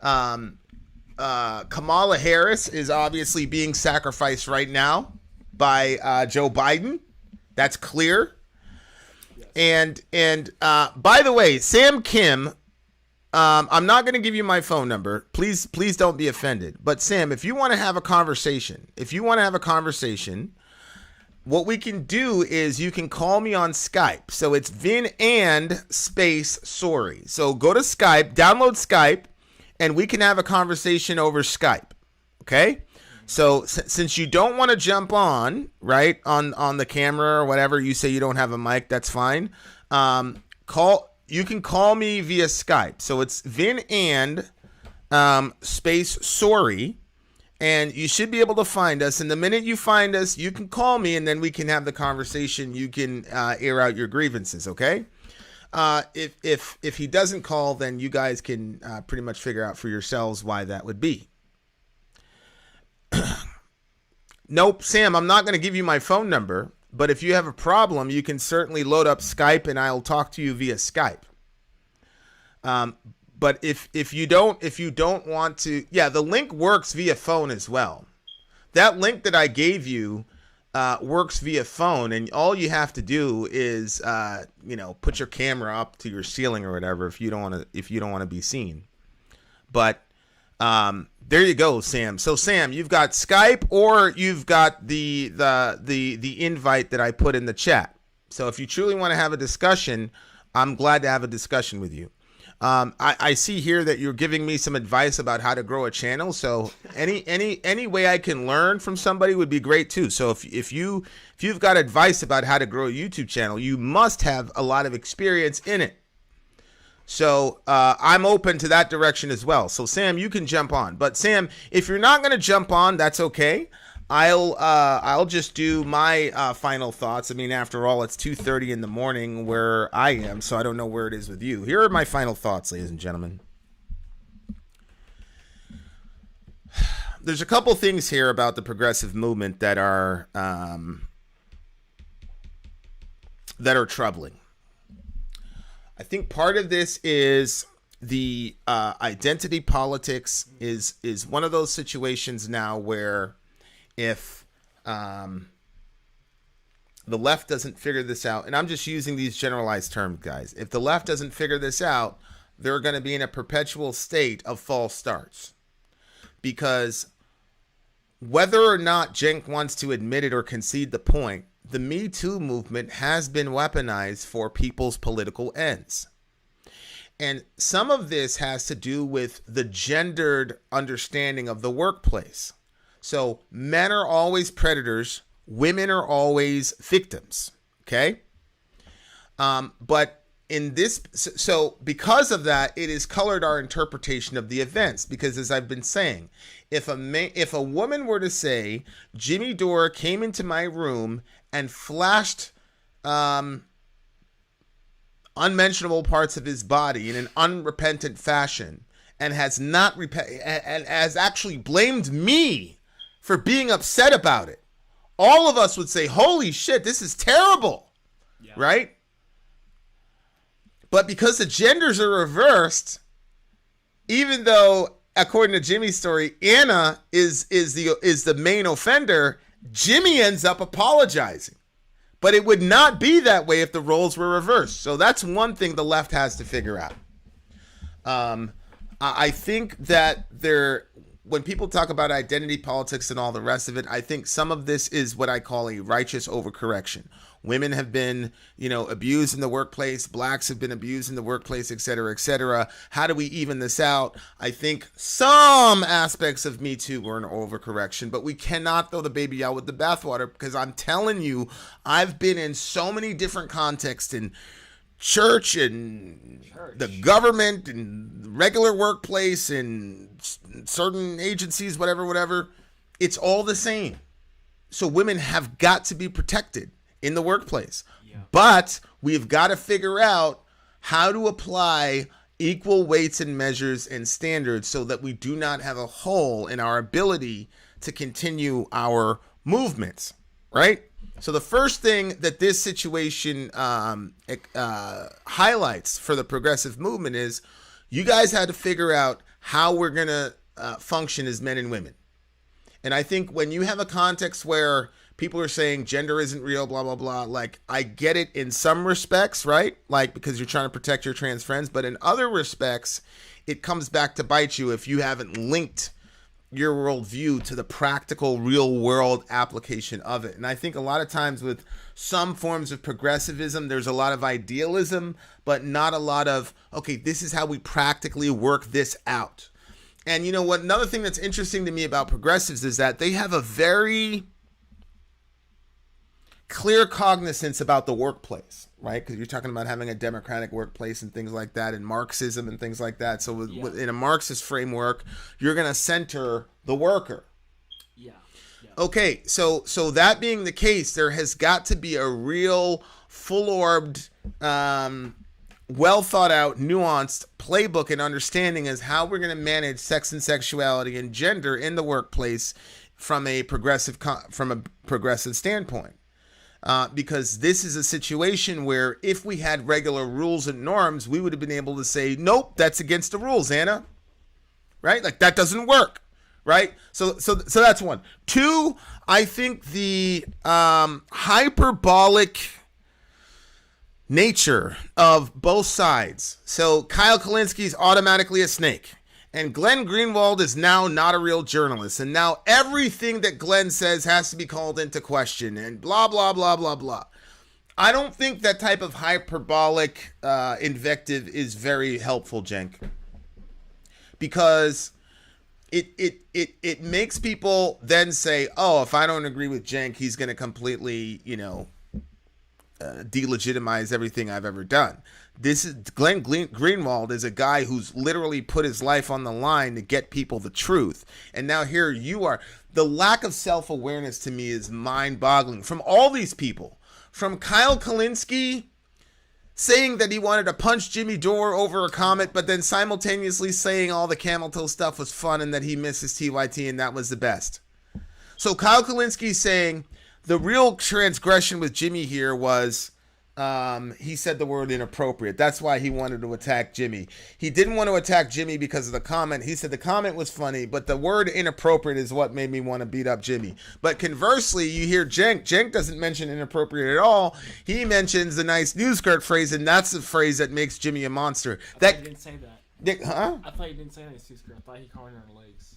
Well, no, that's what Anna said in the first video, but they couldn't keep their lives straight, basically. Right? Like, so you can see, even in Kyle's and Cenk's recounting of the topic, there's no progressive understanding about how that's supposed to work. And I think to DL Beluga's point, look, if that doesn't get tied up, that is a glaring hole. And if you don't think that the Democratic establishment, now you said the Republican establishment, I don't even think the Republicans are even worried about any of these progressives. No, I'm saying, but I think it would be an establishment Democrat plant that would do that. Oh, to another Democrat? Oh, 100. Look what they did to Bernie. That's right. What am I thinking? Yeah. The Republicans don't care about that, but the Democrats will. And think about the Democratic. Correct. Think about the Democratic establishment, guys. They were willing to do all the Me Too stuff against Trump, and then when it happened to Biden, they completely marginalized Tara Reade. These people have no morals whatsoever. The only moral they have is win. That's it. They're completely and totally Machiavellian, and they're a lot dirtier and they're a lot smarter than their Republican counterparts. So Really? Like, they have a lot less respect for their constituency. So they're smart. And they're a lot more intelligent. I think what they pulled off in the last 4 years with Trump was the greatest psychological operations event I've ever seen in my life. And I've seen some good one. I've been around the best. That was the greatest I've ever seen. So they're willing to play the long game, and they're extremely disciplined about their goals to control this country. So if you don't fix that, that's going to be a problem. They're going to be able to use that.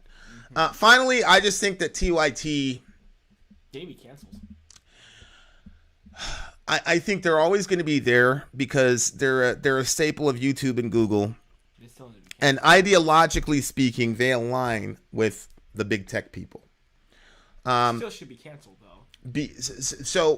So here's what I will say. I think for me right now, TYT is essentially MSNBC of YouTube. They're the YouTube version of MSNBC. They're always going to be there, and they're always going to get propped up, and they're always going to make money. But as far as your street progressive, your progressive that's on the street, or people like me and Sori, who are not progressives but find a lot more co-belligerency with them than with the Republican Party or with the Democratic Party, I think that's over for TYT. I think the next step that needs to happen, I think what Cenk did was helpful in the sense of calling them alt-left, which basically means they're a different kind of leftist. Jimmy Dore and Bernie Sanders? Yeah, no, not Bernie Sanders. Jimmy Dore and his cult, according to Cenk. And then obviously he's also talking about Glen Greenwald. I think that was I think he's right there, but not in the sense that he wants to be right. I think he's right in the sense that there is a difference between a Jimmy Dore type leftist and an AOC type leftist. That is true. You're a different kind of leftist than Jimmy is. My fear, well, it's not really a fear because I have no skin in the game for you, Cenk, but my issue is it appears to me that all of the progressives are now going to go with Jimmy's. And, Jimmy was really advocating for a third party. And I think that's the last thing I'll say is this jihad between these groups of people demonstrates that there needs to be a third party. I mean, there should be. But do you really see a realistic path to that? Not even Teddy Roosevelt could get there. Yes, I do see a realistic path because we have social media and the internet and technology in a way that can influence people very quickly and in one direction, very efficiently. Yeah, but that has nothing to do with anything. You have more access now. You have more capability to communicate to the world, and your little sister does, than all those people on Mount Rushmore put together. So third party is absolutely viable. There should be more than 3 parties, but that's a start. That's a good start. And you know what's funny? You know what he called his party? Guess we're getting ready for it. The Progressive Party. Who did? Teddy Roosevelt. Oh, Teddy Roosevelt. Oh, yeah. And he's actually Republican. Yeah. I agree. Having that done is what needs to be done. There needs to be a party. I don't care what People's Party, whatever. But Jimmy was talking about this at the end of 2000. Action Party. Jimmy was talking about this at the end of 2016. And him and Kyle, I remember, I think it was Kyle. I'm not really familiar with the Kyle guy, but they were talking about, let's start, that was the debate. But Cenk said, let's change it from within, and that was Justice Democrats, which then kicked him out because of his, sexual stuff. Wow. So yeah, I think Progressive Party definitely, and then a Green Party, and then a Libertarian Party. That should really round out all the ideologies in America. What do you think? Well, yeah, I think the the Tea Party was essentially the libertarian wing of the party, and they were able to bully the Republicans enough to do what they wanted so that there was no need to break from the party. And that was the logic of Justice Democrats. As a matter of fact, they were about to call Justice Democrats the Left Tea Party because that was supposed to be the idea. But they're... That's why I'm saying, like, this situation encapsulates all that's wrong with left-wing politics and why the right-wingers were able to get stuff done with the Tea Party, but left-wingers are not with the Justice Democrats. And that's because of the fact that the right has already settled all of these issues. Yeah. So you're not going to get a Me Too. The Me Too thing's not going to happen with the Tea Party people. They're not. They were completely and totally unified. They had all their rules. They had all their norms, and they were singular in their goals. And every single one of them were absolutely radical, and there were no cowards in their group. What do you have with TYT? You've got Cenk, who It's disgusting. A pervert. Is a pervert. Be careful how you talk about him. Oh, come on. Be careful. Be careful with your adjectives. I'm saying be careful. I'm not I'm not censoring you. I'm not muzzling. Did you see the freaking camel toe crap? That was uncalled for. Yeah, it's against everything that we're about. I get it. Just be careful. It's against common decency. You don't have to be a Christian or a Marxist to know this. Right. I understand, but relax. Be careful. Okay, it was disgusting. It was disgusting. Just be careful how you talk about him. And I get it. I understand. There's nothing wrong with you being emotional. Like I tell you all the time, your being emotional is your greatest strength, okay? I see. Okay. So when you compare the Tea Party to Justice Democrats, it's not even close. Like, they were completely unified in their ideology and all the rest of it. And there was no, they were so incensed at the Republican Party. There wasn't even time for infighting because they were so focused. And yeah. And these guys right here, like, they're not unified. They're not unified at all. And this entire situation, and they don't have the maturity to do what needs to be done to put real pressure on these establishment people. Because let me tell you something, Barack Obama and Nancy Pelosi, they are a force, man. Oh, yeah. And Barack Obama and Nancy Pelosi are running our country. I hope you understand that. I hope nobody believes that Biden did.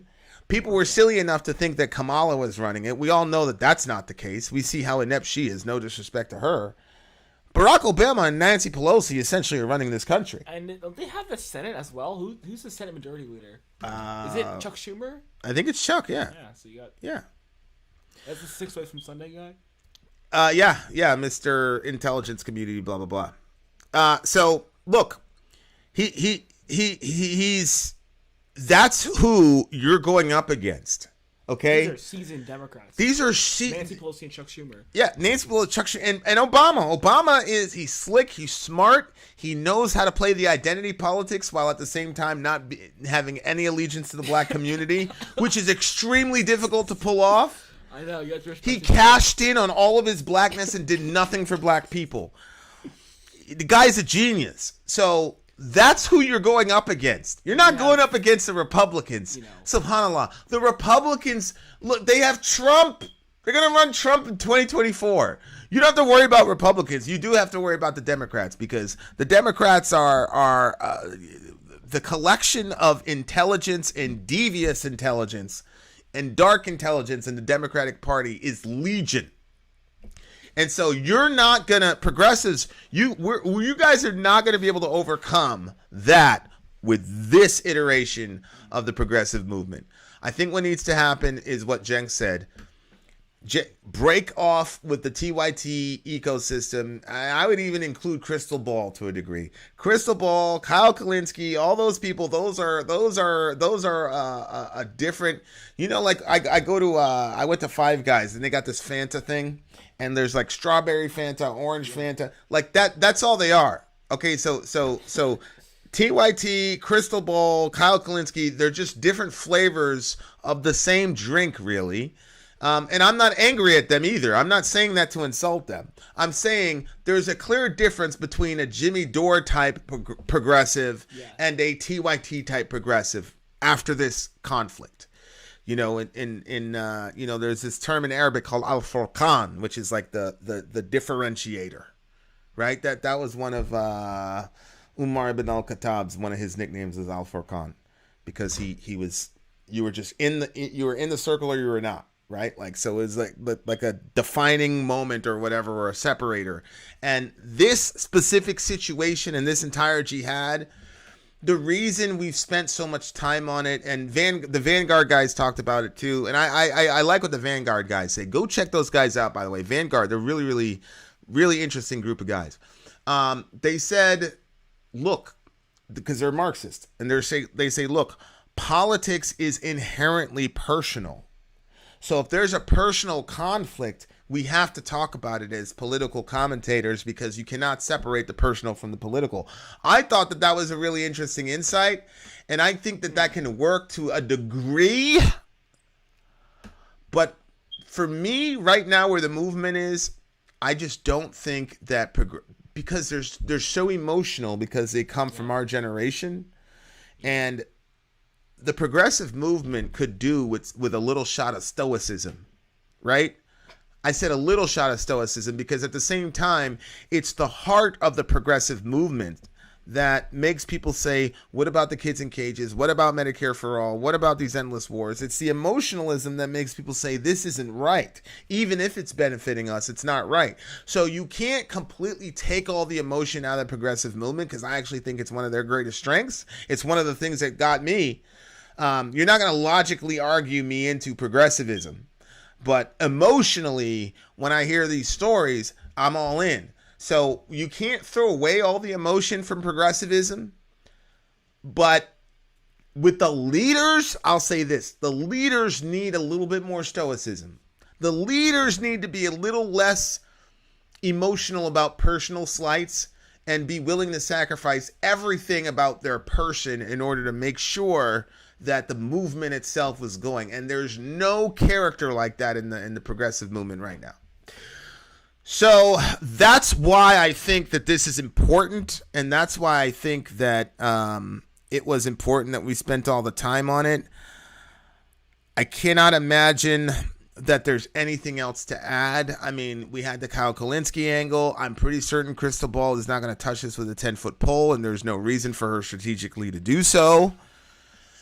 She's the MVP for me, by the way, in this situation. Who because Crystal? Remember Crystal and Salt? Yeah. Oh, so Rising.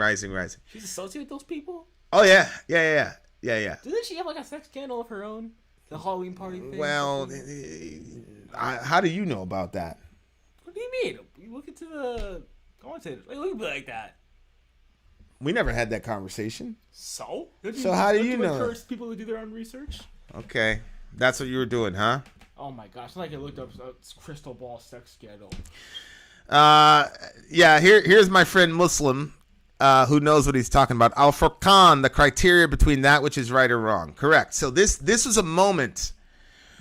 This was a moment. This was a Furqan moment where now it's clear that there's a different kind of left wing that we have got to account for, and that's a Jimmy Dore type left winger. And Nina, I agree with you. We should tax the for-profit churches for sure. I agree, 100%. That wasn't happening before. No, they get tax exempt. We a lot of people think you have to go 501c3. We didn't even go 501c3. The minute that we were, I called the IRS. They're like, "No, you guys are good." So we never paid any tax. Really? We never paid any taxes. On the other church? Yeah, we never did. Not. You didn't make any money off of that church. Well, no, of course not. We didn't make any money off of it. But if we did, it wouldn't be taxed. Oh. Yeah. So the idea was you're doing something for the community and you're not charging the community. Yeah. So we'll give you a break on the tax because you're doing that. So that makes sense. So I'm with that. Are you with? Yeah, I think if they're making profits in like a business, then I think what should happen is there should be if your church is doing like 65% of your capital is going to community improvement, then fine. Oh, okay. But if it's a crazy ratio where 70% is going to the pastor and then 30% goes to the people, then I would tax them. So I would just have a line and say, if you're doing this to benefit the community at this level, great. If you're under it, that's okay too. We're just going to tax you because you guys are more like a business than a charity. That's how I do it. Yeah. Yeah. That makes sense. So anyway, but Nina had said that, so I wanted to address that. But yeah, so I don't think that we need to get all the emotion out of the Progressive Party because I think that's actually a great strength. What I do think needs to happen is we need about 4 or 5 leaders that are grown-ups and that can manage the ship. Like Obama. Obama's a grown-up. Everybody was asking him, what's going on? He wouldn't. With what? Well, remember, he wouldn't endorse Biden. They're like, who are you going to endorse? He's like, I'm just going to wait. Because he wanted Kamala, but it was clear that Kamala couldn't hack it. So once Kamala jumped out, and then once Buttigieg won Iowa, when it was burnt, when it was time, Obama got up and said, all right, guys, that's it. We're not playing anymore. Do this. And there's nobody like that in the progressive space. And you know what? I understand some people because some people are flirting with anarchy in the progressive space. And that might be a problem because they don't have anybody at the top because a lot of them don't believe in hierarchy in the first place. Here's what I think about that. If you're an anarcho, progressive, whatever it is, like I'm brand new to the ideology, I get it. What I would say is that would be something where you think about it like 20 years into the future. Let's get Medicare for all and all the rest of it first, and then we can have like true anarchy. But until let's get Medicare for all down first and all the rest of it, then have. But this is what I'm talking about: is a lack of ideological cohesion that makes it so that these guys are not being very, very effective. And so why if they can't get their stuff together? Well, if they can't get their stuff together, we're gonna have another 40, 50 years of this nonsense. I'm saying, why do you think they can't get their stuff together? I think it's because they're young? I think it's because we're young. I think it's because we're more ideological than practical, and I think we're more emotional than logical. Again, I'm an outside in progressive movement. I'm not a progressive. But I'm very progressive adjacent, maybe, or I'm a progressive sympathizer. I just think that there's way too many ideologies and idealism, and there's nobody that can say that's impractical. So like Obama called those people and he said, listen, Buttigieg, yeah, you'd be the first gay president. Excellent. But you're not going to beat Bernie Sanders. It's impractical. Just quit. And we will remember this. And in 8 to 10 years, try again. Maybe you'll get a shot. I'm pretty certain that was the conversation, right? Same thing with Amy Klobuchar and all the rest of it. Like, I'm pretty certain that was the conversation. There's nobody on the progressive side that can do that. And I think that's a problem. I think when you lack strong leadership, something like that's what's going to happen. And they're going up against an institution that has very strong leaders. Barack Obama, aside from maybe Reagan, oh my gosh, and he's way more powerful than Reagan. And he goes, the guy he's an eternal staple in America now. Like, and his wife is. They're just so powerful. That's who you're going up against with this nonsense. You're never going to win. You're never going to win. You're never going to win fighting that way. And, it's like, oh, let's get together. One person is an anarcho this, anarcho that, blah, blah, blah. Like, I get it, bro. Like, all that stuff. Like, I'm reading it. I'm absorbing it as quick as I can. But there's just way too much idealism and not enough people saying, how is this going to work in the real world? Okay, if how is that going to work? We believe in Me Too, but how does it work? How do we validate claims? What are the norms, right? Oh, there's a conflict that's happening. How do we prosecute that conflict? Do we throw up on everybody and then have all these random little YouTubers all up in our business, or do we handle this in a back office meeting somewhere? Because this conflict, somebody pointed this out, this conflict is good for people like us and Vanguard and the rest of it, right? It only hurts people like Kyle and Cenk, but it's good for the rest of us to a degree, right? So next time, hey, how about we have these conflicts in a back office somewhere? Because believe me, Pelosi and all the rest of them, they've all had conflicts, but we don't know about it. Oh, what makes you think that? Oh, it's just human nature. There's never been a time when you get a bunch of group of people together and they're all trying to go in one direction where there isn't conflicts. The issue is they're smart enough not to air out all their conflicts in broad daylight. It's just not intelligent. It's not a smart thing to do. It's very tempting. I mean, we got involved in one of those situations, and mom wanted to really. She's like, "You got all the text, blah blah blah." I'm like, "We're not going to do that. We're not going to do that. We're not going to do that." Yep. So, but there's nobody in that crew that says we're not doing that. Okay, well, here you are. So they've got a long way to go.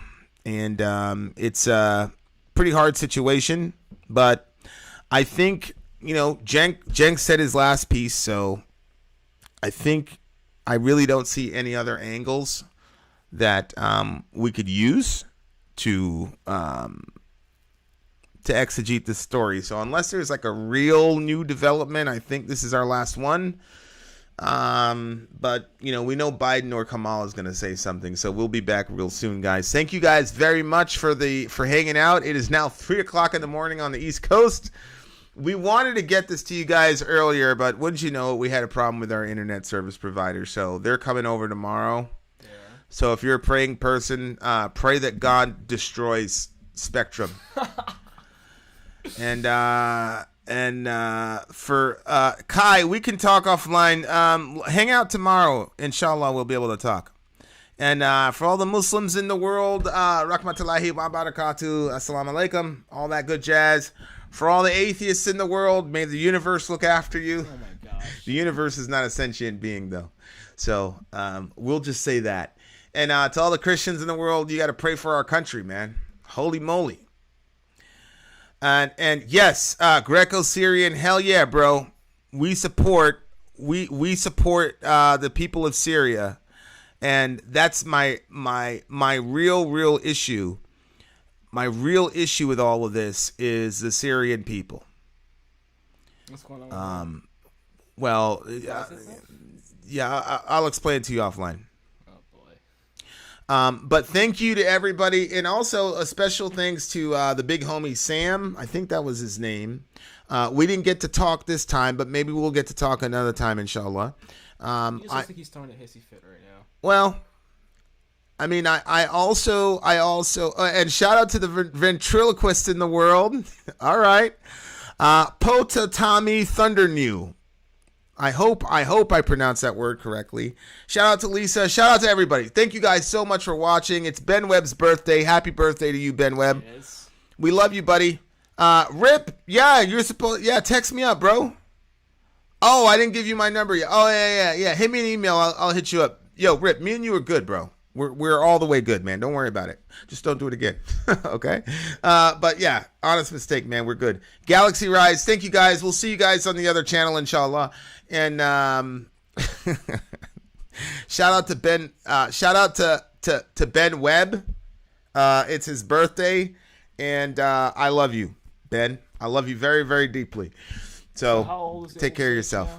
Now? Yeah. Ben, you'll have to let Dorian know how old you are. But there you are, dear listener. What are you doing at 3:00 talking political stuff with your dad? What kind of 15-year-old are you? Story. Give me a hug. I love you. We'll go down and crush you in ping pong later, inshallah, huh? What? I'll go down and crush you in ping pong. Tonight? Yeah, tonight. Oh, boy. Okay. All right, guys. I got to get out of here. Much love to everybody. Love 38? Your 34. He's 34.